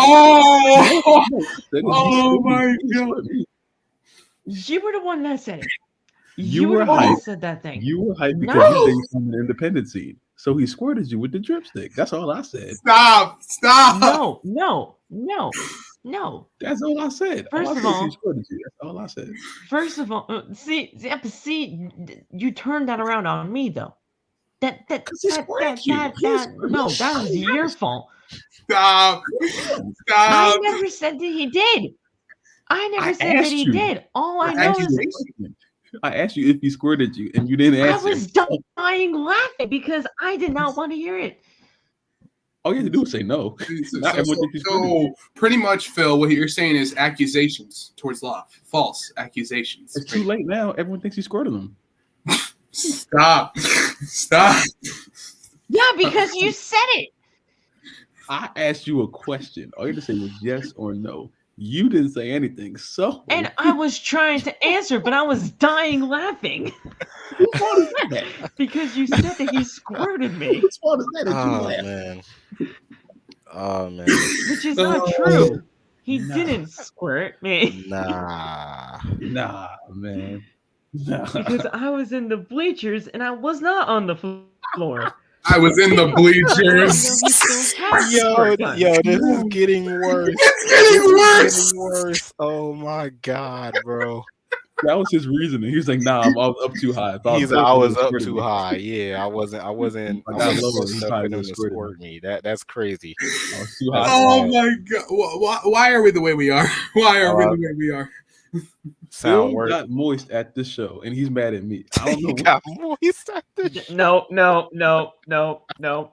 Oh my god! No. That's strike one. Is that strike one? Is that strike one, Phil? That's like strike 50. This man should be strike out of 50 by now. Like he should be disqualified. I'm not gonna disqualify him. This man. Oh my god! This was great. This is like Phil. That's my crazy. guy said. Nate, don't say it again. Legitimately be disqualified right now, but I brought you back out of good heartness, okay? Oh my god! Because in my good heart, in my soul, in my chest, I brought you back. You should be disqualified by now. Oh my god! This is probably the best. 2023 is just getting better. It's just getting more. This is the best episode of OTB in 2023 already, guys. Like, this is the best one now.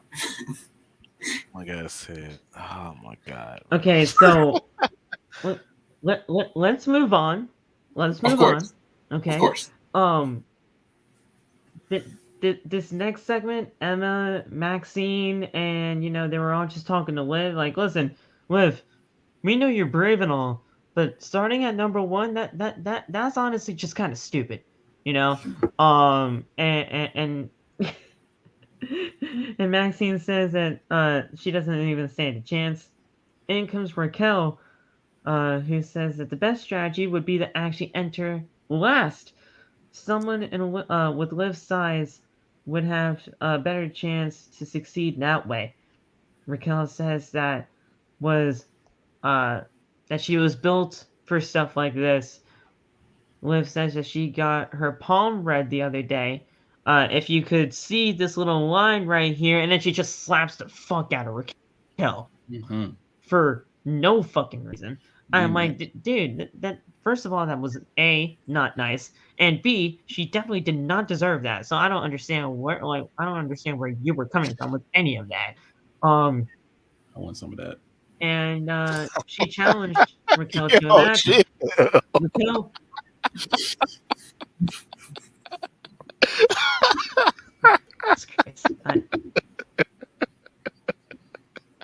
I thought you liked Raquel, bro. Like, I seriously thought you liked Raquel. And now I'm like, listen. I had to make a quick decision, and I picked. See, now all of a sudden it's involved? Yeah, fuck Raquel. Oh my god, bro. Fickle. Loft is fickle. Again. Oh my god. I had to make a quick decision, and I picked, so I'm sorry. If Liv is involved with any other superstar that he likes, okay, here's the thing. Here's the thing when it comes to Loft, and I've learned a lot about this when it comes to Loft. Oh, tell me what you know. If Liv is involved with any other superstar that he likes, it's fuck that other superstar that he likes, and it's all about Liv Morgan. That's it. Wait, hang on. I know she's not. That's pretty true. No. I know it's about to come out of your mouth, and don't. You know where I'm going with it. I'm not answering your nut ass scenario. So I'm not. We're not doing this with you today. I was gonna say Sasha, but okay. I know what you were gonna say, and I'm not answering this with you. I'm not doing this with you today. Because you know it's true. You know it's true. I didn't say anything. I plead the fifth. So I plead the fifth. Hey, see, even Nova's asking you the question. I'm not even asking. I don't care what y'all asking. We had Tegan Nox versus Xia Li. This was very short. This match honestly did not even need to be on the card, but I'm glad that Tegan Nox at least got some kind of exposure. She got the win with the shiniest wizard, and that was basically it. I mean, it was a very short match. I like Tegan Nox being out there. I do. I think she has a lot to bring to the table. But the SmackDown Women's Division is god awful, and we need that draft after Mania. Mm-hmm. Really bad. Really bad. But I like Tegan though. I do. I think she has a lot to bring to the table. She's cool. I like her. She has a lot to bring to the table, but she wasn't in the match enough to put stuff on the table. Like I don't know why they took, right. I don't know. And that's what also sucks about, being let go for as long as you were, for no reason at all, not getting any exposure with the crowd, and now you're kind of stuck on first base trying to get these other batters to actually hit, a base hit. I don't to know go to other bases, and you I can't don't know get where there. I don't know where Phil was going with that. I ain't Me neither. Me neither. I don't know where Phil was going with that. I'm like, wait a minute. Why do you guys always? Always? I'm using good analogies over here, and you guys turn it into something fucking dirty. You do this all the time. I didn't even know what you were talking about. Hey, I didn't know where you were going with it, though. That's the thing. I didn't say anything. I just didn't know where you do this all the time. He's like, I mean, good analogies. God dang. Phil, we are men. This is what we do. Exactly. I wasn't even thinking like that. I didn't know what he was talking about with the baseball thing. I didn't know what happened. I wasn't even going that way. I didn't know why he was talking about baseball all of a sudden. That threw me off for a second. I didn't even realize the analogy was happening. That threw me. Let's just move on. I'm never going to use analogies again because this is just what it's going to turn into. This is just crazy. We got an announcement saying that these tag team title tournaments are going to be going to become a thing, and McIntyre and Sheamus, they're going to be in this tag team title tournament, and the winner of this tournament will get a shot to SmackDown tag team titles. Adam Pearce is just getting slapped in the back, or chopped in the back, I should say. It just for like, and this tournament is going to be banger after banger after banger, and Adam after banger. What's their tag team name? Pearce was so uncomfortable. Banger Bros. Come on, Saul. The Bang Bros. Let's go. Banger Bros. Banger Bros. What are we Banger Bros? This is bad. I don't like that. Oh my god. It's so terrible. I can't, bro. I might have to leave Adam for my Pearce own safety, was bro. so uncomfortable. Adam Pearce was so uncomfortable throughout all of this. Mainly because he was getting hit in the back of it. Mainly because he was getting whacked by friggin' McIntyre. Yeah, just whacked. Yeah. Oh, man. All right, bro. He felt so uncomfortable through all of this, and honestly, it filled me with joy.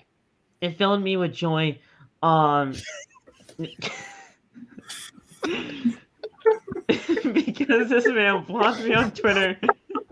It is going to fill me in joy when I see this man in pure pain. I can't tonight, bro. I can't. No. I can't do it. No. Can't do it. I tried to keep my composure, And man. here's the I thing. can't do it. And here's the thing. Loff over here, he does not like Adam Pearce anymore. So I'm pretty sure he felt the same way. Oh, because he fired This Bob. man That's was why. Oh, because he fired Bob. Uncomfortable. Where has Bob? Where has Bob been? He Bob was returned on Raw on on Monday. Oh yeah, that's right. Bob just came back Monday. Yeah. Oh yeah, that's right. I Yeah. was like, where was Bob anyway? I was like, I know he was like on screen fired, but like They advertised him for 2 weeks from now. So Yeah. what were you saying, Phil? Dude, I'm gonna find some way to get to Philly. I don't know where the fuck I'm staying, but I'm gonna find my way to get to Philly. Well, Loft, you better have like a sleeping bag for Phil, because he needs a place to crash. how? I don't have a house. I don't have a house. I don't know where I'm staying, but I'm gonna find my way to Philly. Hey, man, we'll figure it out. We got time. We'll figure it out. You guys I'll figure so it you out. guys are wait. So the Rumble thing is not happening, guys. You guys are not gonna do it. I was gonna come. Not the watch along. No. I was gonna come to Philly for that. I thought you guys were gonna be there for that, and I was like, There was no way I was coming to Philly up there. Sadly, I not the wouldn't watch be able to along. make it. But Bruh, I don't know why the plane tickets were so expensive around this for time. real. Like, bruh, I looked up a round trip to Philly from Milwaukee, bro. It was like $500. I'm like, how? I'm like, sheesh. I'm like, Damn. what? And that's not even including the hotel and stuff. Damn, So that would have been an easy like $1,500. God. Probably not even, but yeah. Josh. Hey, yo, Josh, yo. Josh. What's going on with y'all? See, this is Josh, yo. See, y'all need to calm down. Don't acknowledge it, Phil. Josh needs Jesus.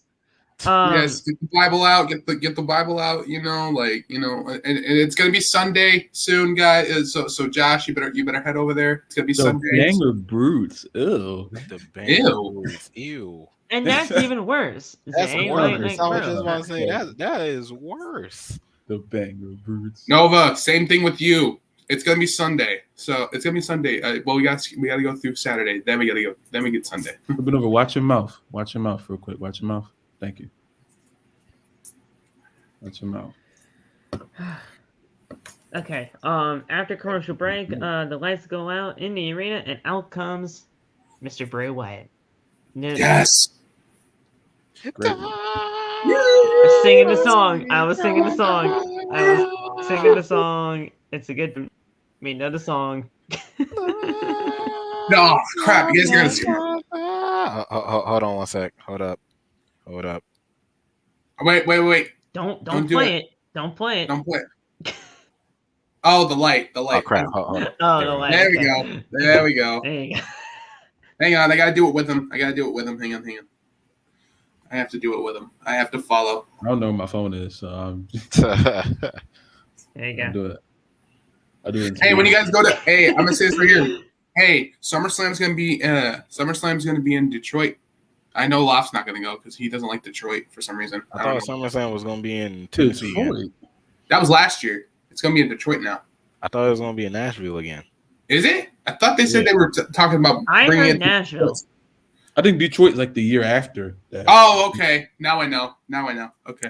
I might be wrestling. SummerSlam in Detroit just sounds freaking wild to me. Like, right? But that'd be cool though. That's what I'm saying. Like, a random what? ass place for SummerSlam, but WrestleMania was in Detroit as well too. You know that, right? You know what? I know that.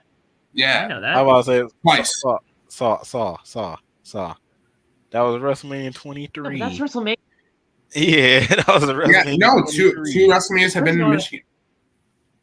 I understand that, but that's WrestleMania. A SummerSlam Random ass SummerSlam in Detroit just makes no sense to me for some reason. The Ford Field. But hey, like you that's where you can go. That's where they can go. the That's Lions where they Stadium. can go. Yeah. I think Because that's the it's Lions indoor. Stadium. Yeah. Yeah, it's indoor. They can have it at the Lions Stadium. They wouldn't dare do it in Lambeau Field. Oh God. Oh, please. Imagine, bro. Icicles everywhere. It's legitimately a snowy WrestleMania. It's a snowy WrestleMania over Frozen Tundra Mania. That's what it is. Frozen Tundra is crazy. Listen, them wrestling each other in snow. You don't whip each other into the turnbuckle. You whip each other into snowbank, bro. It is insane. That's painful. That sounds painful.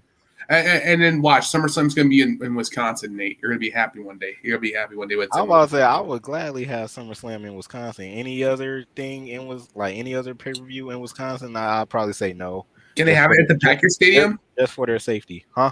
Can they have it at the Packers Stadium or what? They can have it outside, but like if the weather don't cooperate, then yeah, that's bad. Yeah, I forgot. You guys are responsible for the terrible. Snow. Yeah, that's terrible. You guys are responsible for the snow in the Midwest. I forgot about that. But yeah, I was about to say Wisconsin never get anything nice as far as WWE, so we don't have to worry about it. Okay, here's the thing. After WrestleMania 11 happened in Hartford, Connecticut, which is the worst WrestleMania of all time, a major WWE pay-per-view will never show up in Hartford, Connecticut ever again.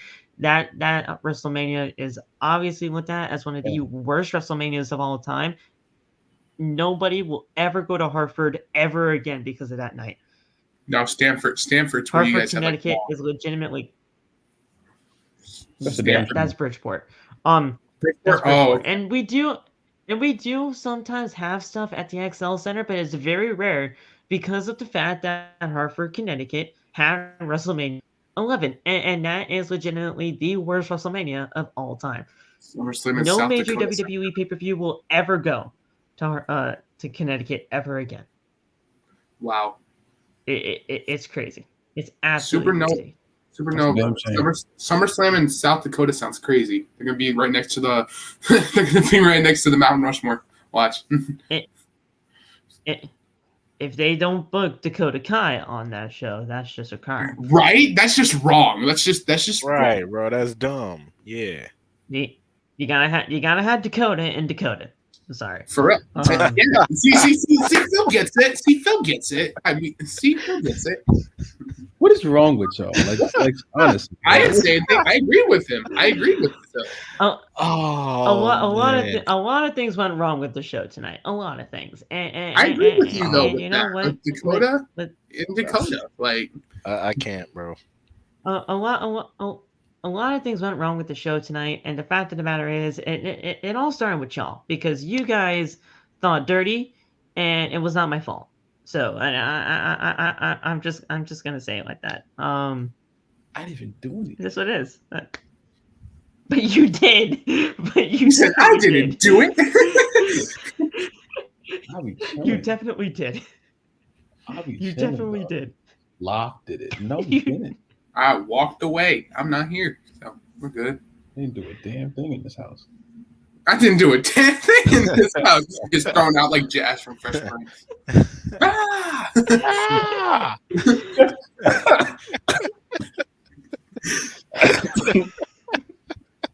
Oh my god. Oh man. Oh my god. I love this podcast, bro. It's the best. Phil, you know that without this, can I say this? Nobody does it like us. Nobody does it like us. Okay, like exactly. Hey, Phil, let's just be honest before you continue. Without our humor in this podcast, with everybody here and everybody that's a member, it wouldn't be. This wouldn't be this fun. It wouldn't be this fun without everyone's humor. Fuck? I don't know how we're not up to 1K, guys, about when it comes to our pure entertainment. I don't know if you guys can tell because of the goddamn reflection from my glasses, but I'm legitimately crying from laughing right now. Because, hey, we're doing our job. We're doing our job. Hey, Nate. I'm about to say, bro, we pulled a Sami Zayn, bro. We made Phil break. We did our job. That means we're doing our job, dude. I'm about to say Phil isn't feeling very oozy. Oozy. Yeah, very oozy. Yeah. I was feeling fine up until the show. Like, bro. Yeah, I feel loosey goosey now because like. Oh my god. Okay, so the lights are completely dark with the spotlight on Bray. He's sitting in he's sitting in his rocking chair. The rocking chair that we've seen all those years ago when he was the Eater of Worlds. He tells Green Bay that he is here, and yeah, he laughs. He laughs and says, "It's wild how sometimes we forget who we are. We forget what it is that made us in the first place." Wyatt laughs and says, "All it takes is a little push to send you into the right direction, and then you understand." It, and just like that, it came back to him. He remembered all of the things that he lost. He is the color red in the world of black and white. He is the Eater of Worlds. He is Uncle Howdy. He is him. He is Bray Wyatt. When he said that he is him, I'm like, that's right. That's my dog. That's my dog. Mellow. He took Melo's whole flow. Mellow confirmed to SmackDown. Confirmed. It's confirmed. Live. It's confirmed. Melo's heading to SmackDown, bro. He's not done with Ricky. He's not done with Ricochet, bro. He's not done with Ricky. I hope so. He knows he is. He knows who he is, but he asks who you are. At the Rumble, it will be his true rebirth, a baptism in the dark, and as for LA Knight to know that when the lights go out, he should run. And then the old Bray Wyatt like thing like went to black, and that made me so happy, dog. Yes. Go back, like, dude. We're gonna get the Eater of Worlds. We're gonna get the Fiend, because if you guys saw the QR code, if you guys were able to scan the QR code. Oh God. Nate, QR if you scanned the QR code, it would have showed you guys a video of the it was Bray Wyatt in the Firefly Funhouse during his feud with Seth Rollins. I believe it was one of his promos that he was doing when they were building up towards their Hell in a Cell match. And he said, "See you in hell." And then he turned into the Fiend for 1 second, turned back, and we're good. We have the Fiend, Eater of Worlds, and this Uncle Howdy thing. A lot of stuff is going to happen in that Pitch Black match. I wonder if they're going to... Fantastic. I wonder if they're going to do like... well, obviously, I was about to say Bray can't switch into like 3 different characters mid-match unless something magical happens. But I wonder if they're going to... They're going to have people portray them.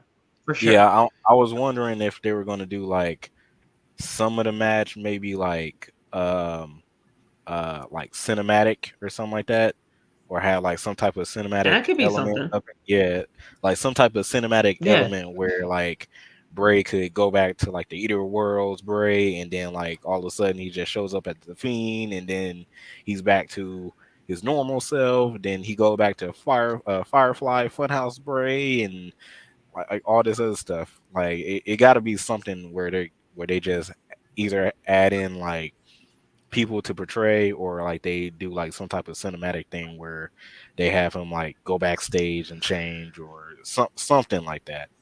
Yeah. You know, you bring up a good point in those cinematic matches, because I mean, cinematic matches were a thing for its time, obviously, because of the whole pandemic era, but I can't remember a bad cinematic match from that era. I really can't. Those cinematic matches were... They were shot beautifully, first of all, and they really made a lot of sense for the stories that they were a part of. Cinematic matches, to me, were always one of the highlights of that. It wasn't a disappointing era, but in a way, it also kind of was because we didn't have fans. But those were really one of the highlights for me. The cinematic matches that they had. Yeah, the cinematic matches during the Thunderdome era, which I really don't like to bring up. I was about to say Loft don't like the Thunderdome era either, but he left. Yeah, the pandemic era was the thing. The pandemic era, we choose not to really much accept it, but I mean, yeah, I feel bad for Drew McIntyre. The cinematic matches were just a thing for its time. I about to say the only like bad cinematic match that I remember from Bray is probably the House of Horrors match with Randy. Yes, we never had an official winner. We never had an official winner. No, we did. I about to say, remember, like the whole match was filmed, and then they made their way to the ring, and then I think Randy was the one that won. Oh, House of Horror. I thought you were talking about. Yeah, I thought you were talking about the one with Braun. Yeah. I thought you were talking about the one with Braun, though. No, the House of Horrors with Randy. Bray, with Randy. Yeah. Bray and Randy. Okay. Mine has to say with Brett. I say the cinematic matches. That'd be great. I wouldn't mind that, but it has to be something really cool. Really cool. I want to see some cool weapons. Obviously, we can't use thumbtacks. We can't use any of that, though. Like, something cool in the match, though. I know for a fact there'll be a flaming, if they can do it, a flaming table spot, if they can do it, in the pitch black match. I want to know who's going to take Probably it. Not. Probably not. You don't think so? You don't think so? I highly doubt a flaming table is going to happen. I highly doubt that. The WWE is not into that kind of a thing anymore. Sadly. Very sadly. But yeah, I'm very intrigued about what will happen during all of this. This is going to be a really fun match, and I want people to give it a chance, man. I want people to give it a chance because everybody gave the other first-timer matchup a chance, and that was the Iron Survivor. I mean, obviously, this is completely different from the Iron Survivor, but a lot of people had no idea what that match was going to entail, and that match turned out to be great. This pitch black match, I feel like, could be the same. Not a lot of people know what it could be, but I think it's going to be a great thing. So, we'll see. We have Sami. We have Kevin Owens being interviewed by Caleb Braxton, but Sami comes out of nowhere, and he asks Owens if he's happy that all this is happening right now. What he is making him do tonight. He couldn't leave him alone. He couldn't just leave it be. He couldn't just leave him on SmackDown with the Bloodline. Owens says, I was on Raw. The Bloodline came to Monday Night Raw every week and run their mouth. He decided to take the Bloodline out piece by piece, and if Zayn is a part of that piece, then so be it. Roman put Zayn in those situations because, let's face it, bro, they're using you. Get it out of your head, and that's just that. Zayn tells him that he is not being used by them. He says, he sees Roman hugging him. He sees all of them getting along together in the Bloodline, and he is proud to take care of the business that he has to tonight. Owens tells him, good luck, because you're going to need it.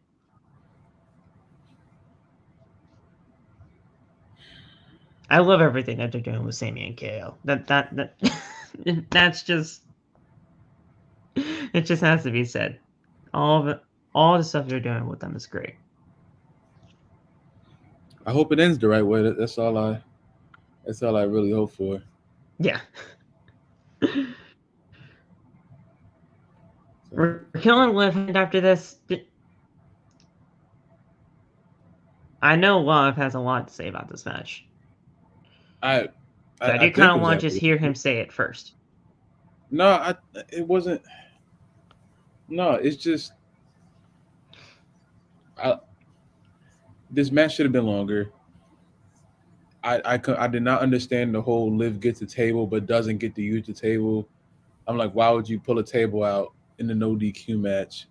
It's like, oh, because she's crazy. I'm like, no, that's just stupid. That's not crazy. You know, I thought they were just gonna have the match end with putting Raquel through the table, which kind of would have made more sense.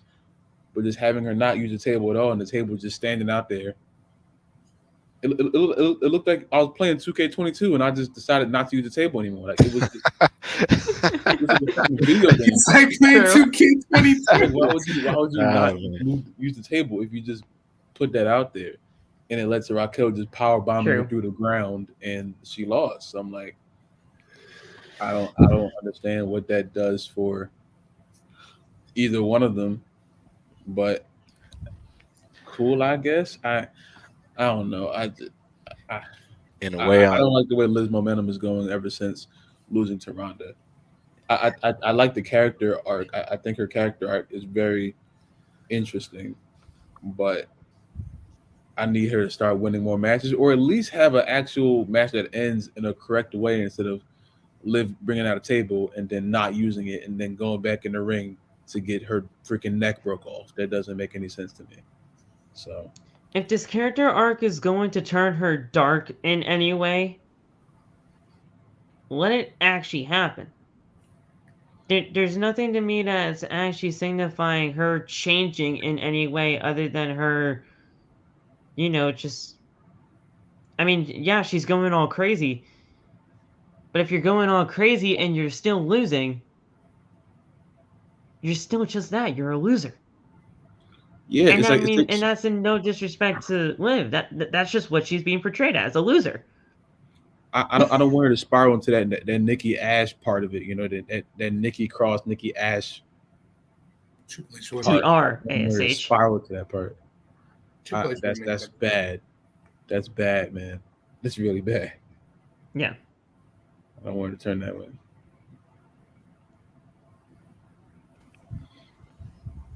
Raquel needed the win more. The thing is, they're not wrong in that sense. Yeah. You're not. Yeah. No, you're not wrong in that sense. Raquel hasn't been presented the best either. Yeah. I'm not really mad at the who won the match. I'm really more mad at that table spot. That's what really threw me off. I didn't watch the win and loss.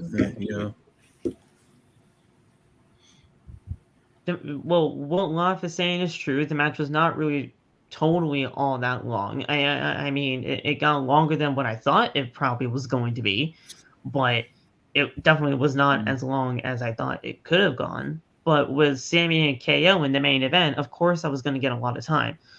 I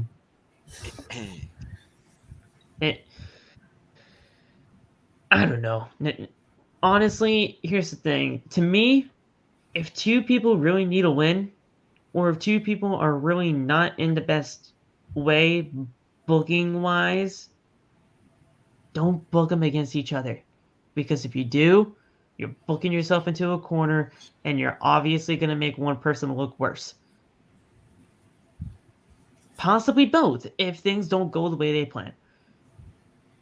Yeah. And I feel like that's kind of what happened tonight. Liv and Raquel,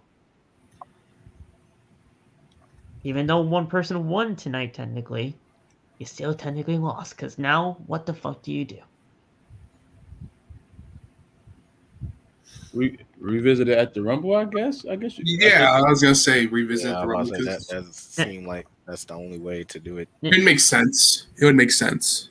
They're gonna have to. They're gonna have to do something inside the Royal Rumble match because, I mean, Liv basically, technically, in what Michael Cole was saying, Raquel would have been eliminated tonight. Mm-hmm. So what, is Raquel going to be the one to eliminate Liv in the Rumble? Possibly. To get some kind of vengeance or whatever? Or they could get, or somebody in the Rumble could eliminate both of them to add things up to the mix. If Raquel won the match, then I assume Liv's going to eliminate Raquel, right? Well, Liv actually threw Raquel over the top rope with both feet landing on the floor. That's what I'm saying. I don't know if you saw. That's what I'm saying. So, like, even because they both did that spot of Raw, if this was the Rumble, they would have got eliminated. But, like, seeing how the match ended, I thought that would be like, since Raquel got this one, Liv will get that one. That's all. I don't know. It's just such a weird. This does not feel like Rumble season to me. This doesn't. And we are 2 weeks away.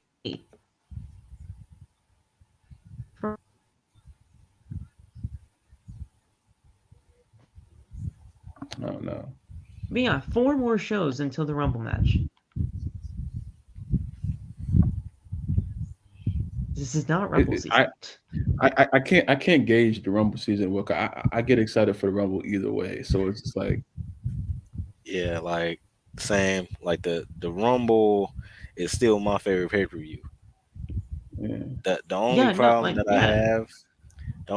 that I have now is that WWE and social media spoils everything. Yeah, man. I was about to say that. Like, we could expect something big, but they like to spoil something. Like, we already know like 9 people in the match. Like, for example, like like, for example, I want something. For example, like, I don't want social media to get it out there. I want Jay White in the Royal Rumble, surprisingly, and keep it a secret. Well, that's just not I going to happen. I did see if that. Jay is going to be there, it'll get leaked. It would, but or he could do what Adam Cole did. Keep it very secretive, where he doesn't. I about to say WWE don't keep somehow, some way. WWE stuff always gets leaked. Yeah, WWE. Somehow, some way, WWE stuff always gets leaked. When AJ got signed, how did that not get? John Cena was the one that freaking posted him. Yeah. Yeah, John Cena posted an old picture of AJ Styles, and then AJ Styles did the same thing with an old picture of John Cena. Bada bing, bada boom. AJ Styles shows up at the Rumble. Oh my God, yeah. We'll know like for hours. Jay White has been seen in like no, man. Now reports are coming out, and I will be doing this in the extra too. Jay White is supposedly leaving New Japan, so. I would love to go to WWE, but the thing is, Adam Cole has unfinished business with the Elite, and he can bring Kyle O'Reilly back.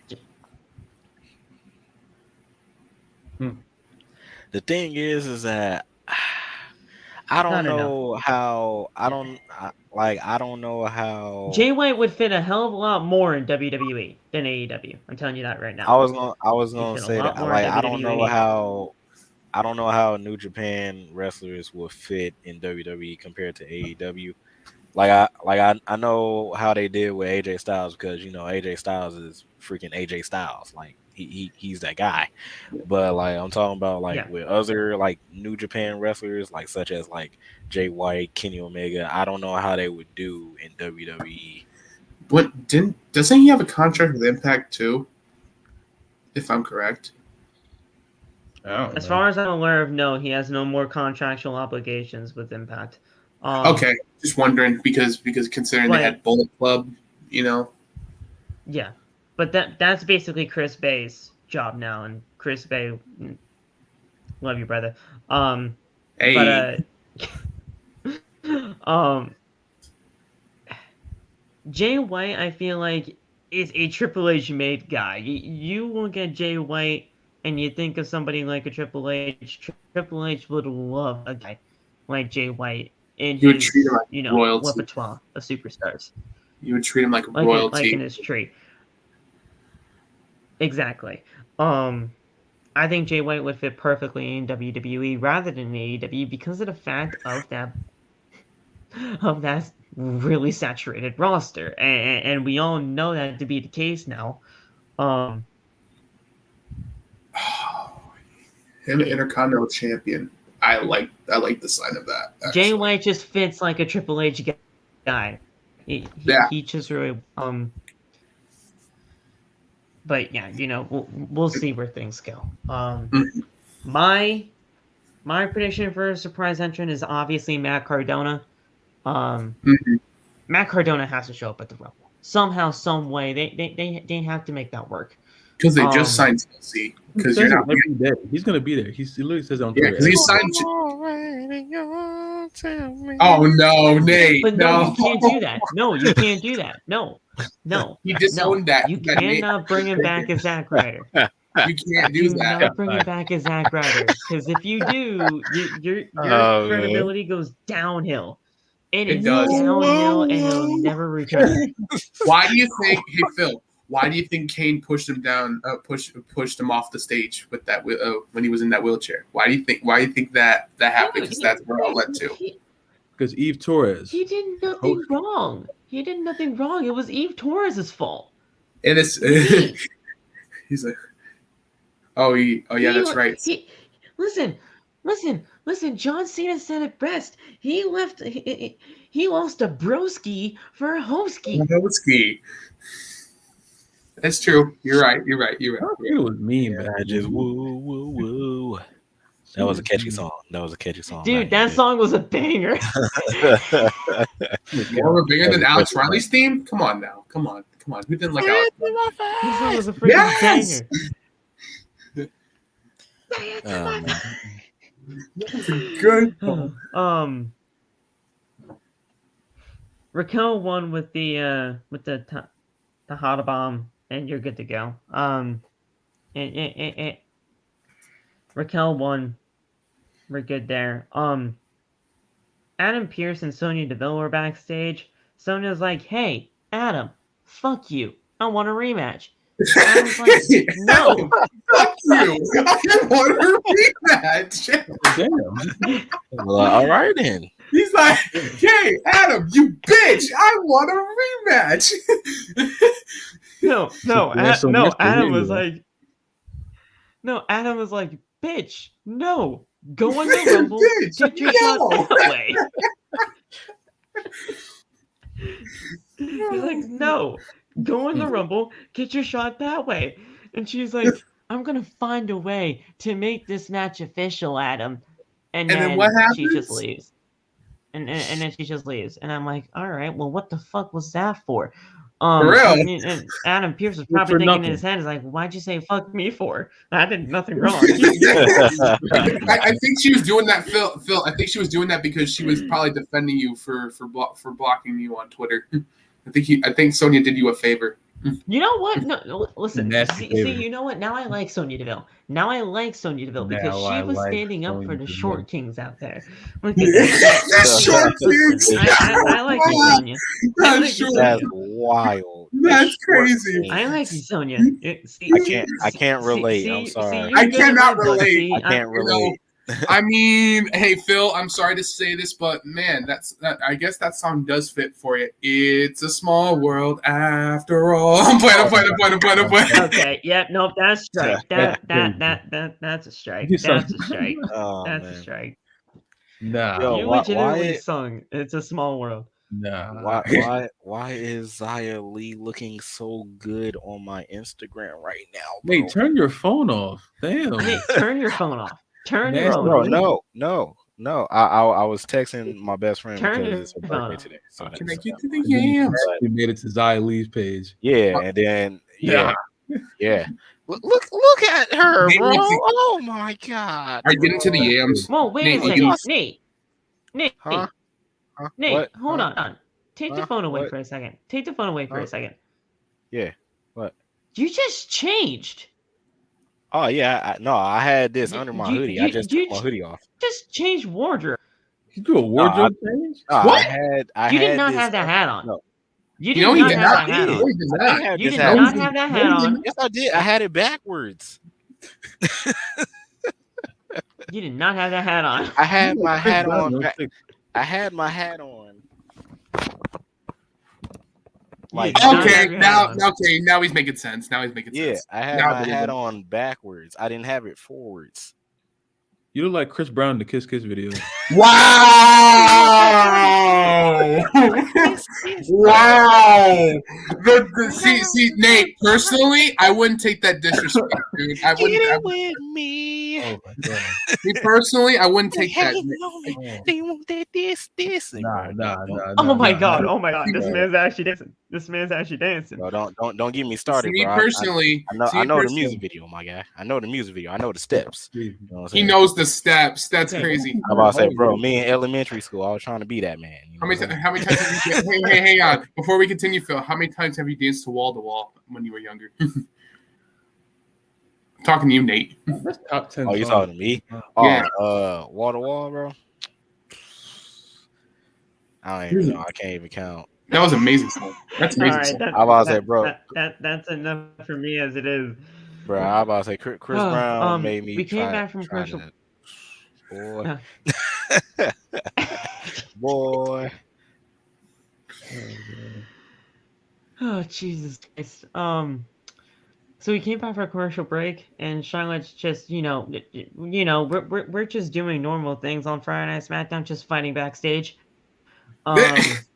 Maybe officials break it up. Flair says, "All right, fine. She, I didn't start this shit. She's the one that did it." And Sonya's like, "Yeah, you know what, bitch, fuck you again," and she hits her. All right. And Sonya, All right, cool. she dives over. She dives women boxes and everything like that. And Charlotte's like, "Listen, I'm not doing anything." And then she just fights her again. Like, bro, stop. You're fine.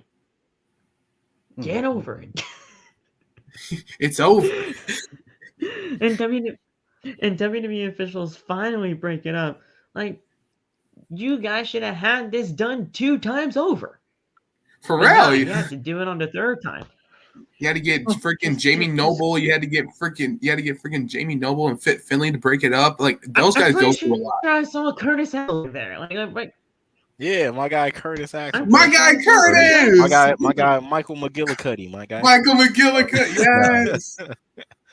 Oh, brother. Yes, sir. Michael McGillicuddy did. Michael McGillicuddy. Hey, how many times has Jamie Noble had to put up with this? How many times has Jamie Noble had to put up with this backstage fighting and everything? Like, like I said, if I was freaking Adam Pearce, bro, I would hate my job, bro. You gotta come out there. You gotta come out there every single week to stop a fight. Do you know how pissed I would be? We need heel Adam Pearce back. We need heel Adam Pearce back when he was going off on Ronda Rousey, calling her the single biggest bitch he ever met. We need that Adam Pearce. That was hilarious. He was mad. That Adam Pearce was fantastic. Didn't he get destroyed by Brock though? He said, "Hell no!" Oh snap! Well, no.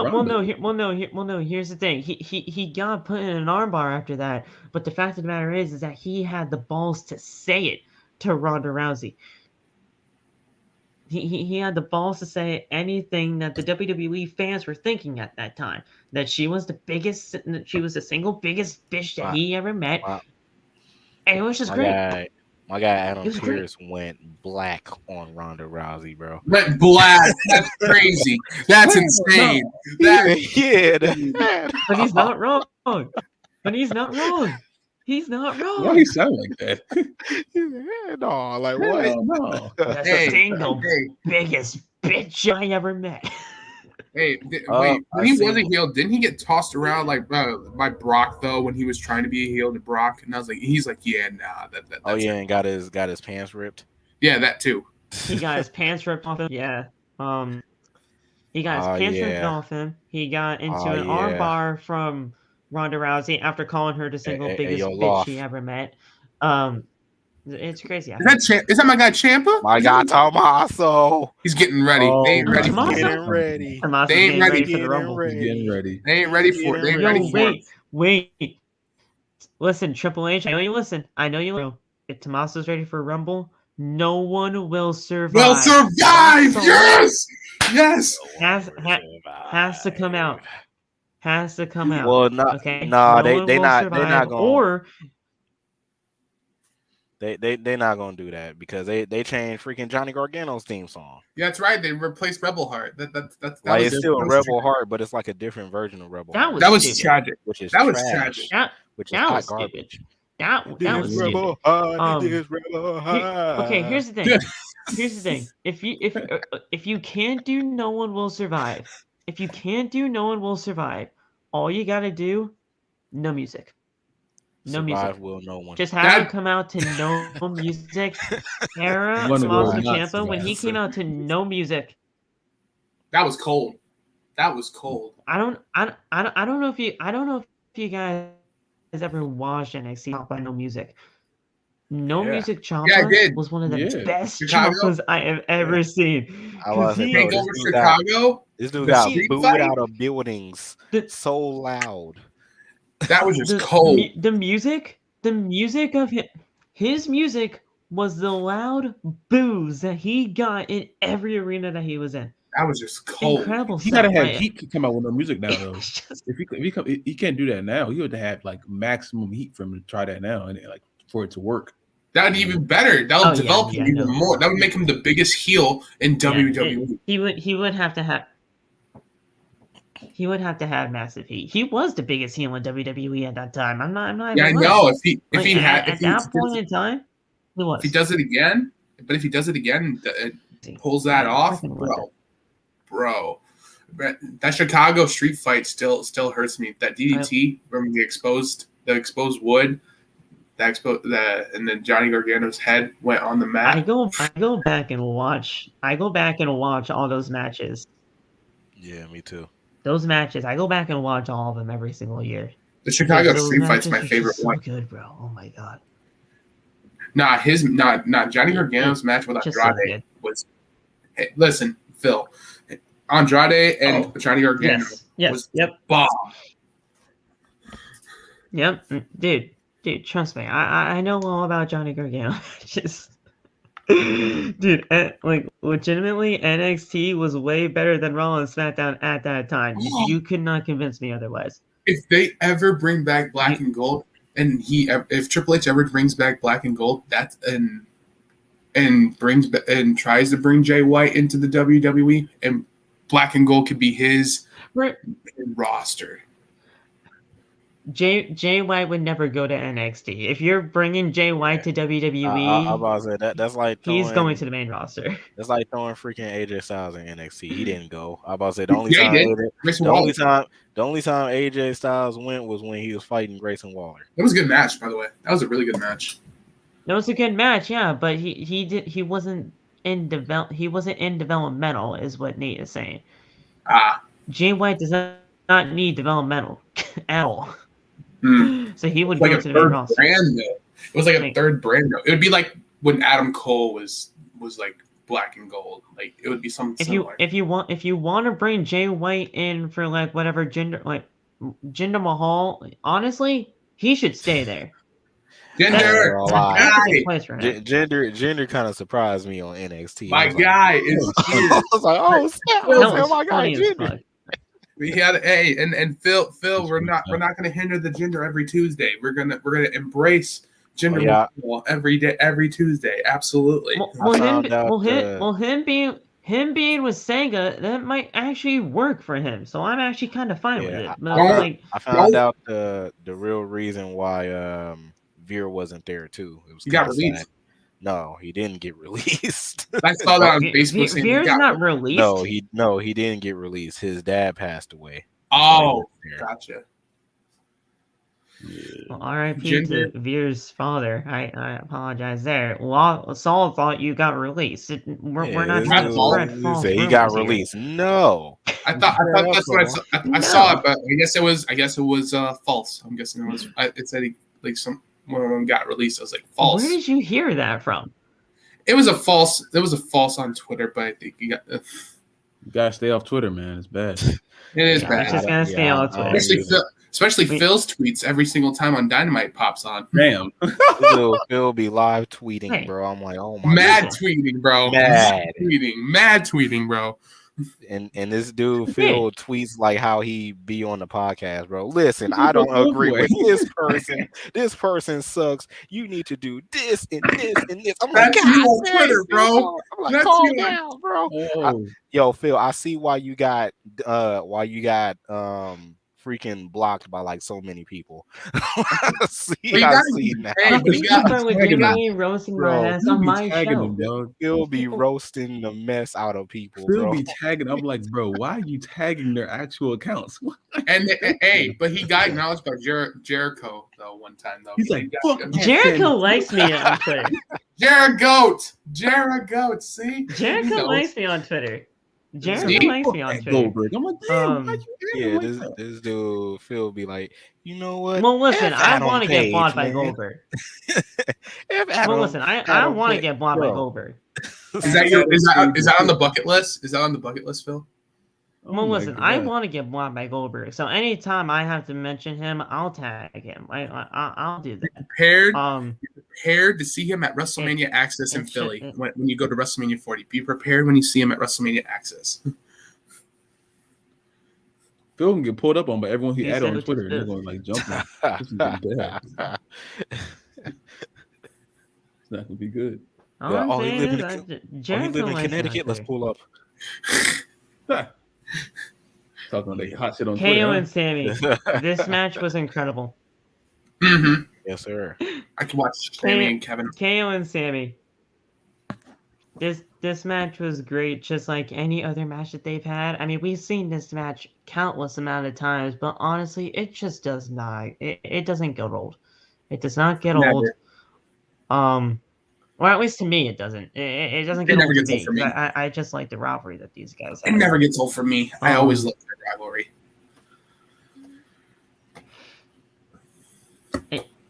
Just a really good match here. 2 commercial breaks. That usually takes some people out of the match or whatever, but to me, I'm just like, listen, they're getting used to time, and I like that.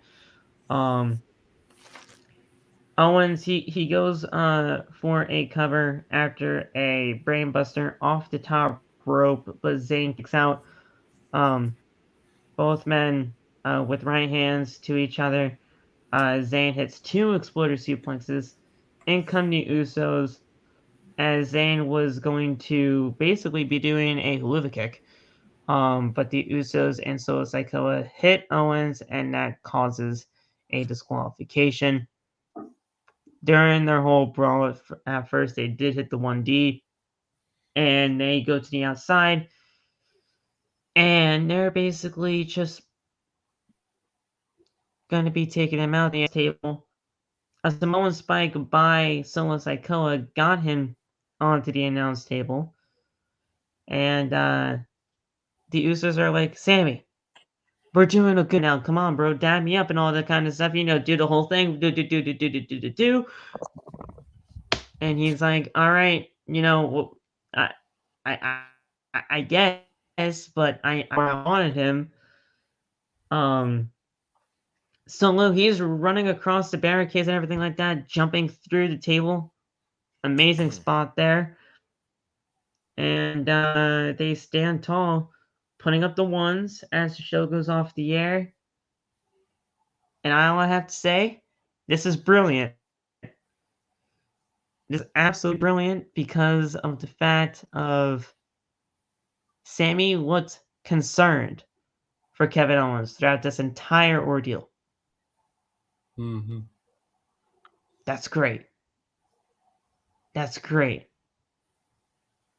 Sammy's concern for his former friend, that's the next part of all this. They're doing things like little by little. And I like it.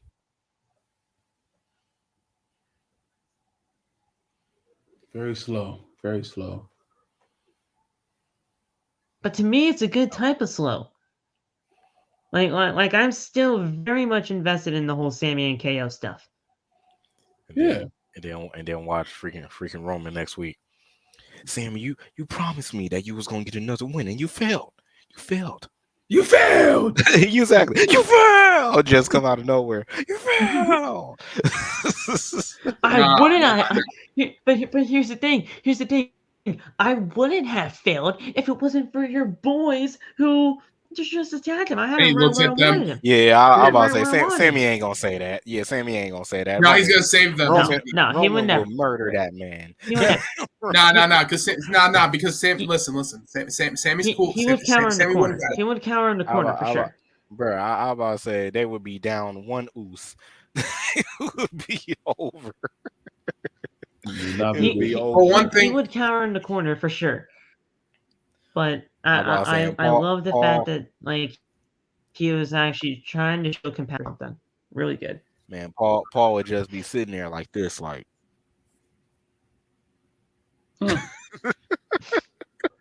holding the titles and everything, just like holding the titles, like, oh my god. Why do they never reference when Roman like whooped Sammy's ass that one week after Sammy had like? Because they just eliminate that. They just eliminate it. Why? Because it doesn't need to be. It doesn't need to be brought up. It does not need to be brought up all the time. I'm like, it does not need to be brought up. Listen, he forgave. Listen, Sammy forgave the guy. Okay, so we're good. We're good. He forgave the guy. No hard feelings. Come on now. No hard feelings. No, mad hard feelings. I'll be pissed off. What? Nah. He joined the bloodline. Because he understood why. He understood why he did it though. But Sammy understood why he did it. He needed he understood. So. Nah, dog. Yeah. No. What the hell is wrong with y'all? Roman would have cut. He already did. Saul. He already did. So, if you just came up to me and kicked my ass for no reason, I did nothing to provoke you. I did nothing to hurt you in any way, shape, or form.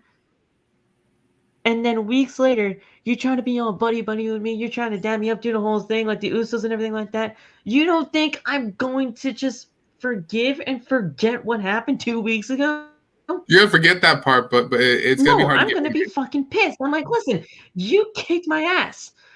I'm like, no, you kicked my ass 2 weeks ago. I'm not gonna do the whole Uso. Well, you're pointing your finger at my face. No, that's where I'm gonna put you in the ankle lock. If you put your finger at my face, I'll be like, no, fuck you. I'm different. I'm not Roman. I'm different. I'm about to say, you see what almost happened to Jay. Okay, well, fine. What the trouble you say? Roman looked at like I'm different. You know what I'm saying? This dude Roman looked up into the sky, into the heavens, like, please, Lord, don't let me beat down my cousin. and Sammy saved him with the Uso. I'm different. I'm different. You know, Roman's cool and all, but I'm different. But here's the thing. It all applies. If Sammy got his ass kicked, right? Sammy got his ass kicked. And then 2 weeks later, we're just fine? No. Fuck that. He joins the book. Because here's the deal. Here's the deal. Because Brock whooped his ass. Roman just picked the bones, obviously. What does he have to do with this? What did he do? Jeans. Brock has nothing to do with this. Jeans first started everything first things first. This was Brock's fault.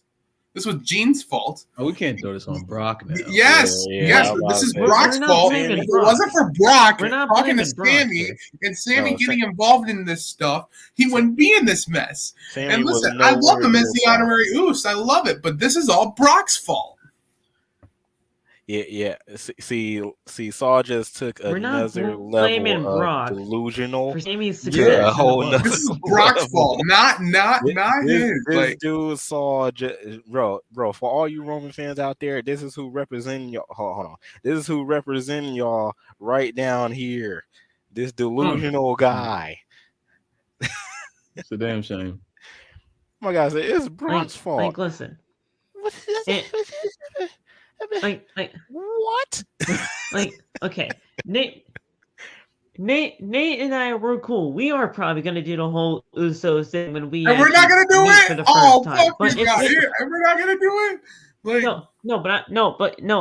I'm using Nate as an example for a second. If Nate just came up one night and he just kicked my fucking ass for no reason, and then 2 weeks later, he tries to dam me up like an Uso. I'm not that he kicked my ass like 2 weeks. I'm not. Hey, what's going on, Phil? Man, get out my face, bro. He gets slapped. Like in Friday when he slapped when Willie slapped his mama. Yeah, boy, it just pop. like Really? yeah, that would be stupid, bro. Like, where's the logic? Just smack the mess Like, out of where's the Phil, and then logic like in a the week later, WWE hey, booking? what's Like, up, Phil? oh How yeah, you I doing? kicked your ass.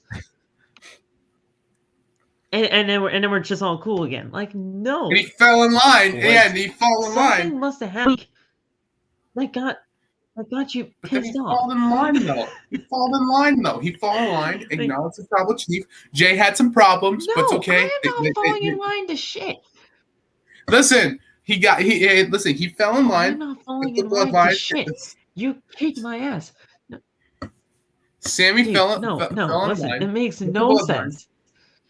Fell in line. It makes no sense. Issues with Jay. I don't know how can you justify this? How? There is no way you can justify this in a way that is actually going to make logical sense in any way, shape, or form in the booking. And I know Nate and Loff, they're putting on their straight faces, they're looking at their phones, but they know that they agree. I can't argue with delusion anymore. It's hard. I about to say me and Loff is just like, hey, it's no comment. Like you can't argue with stupid.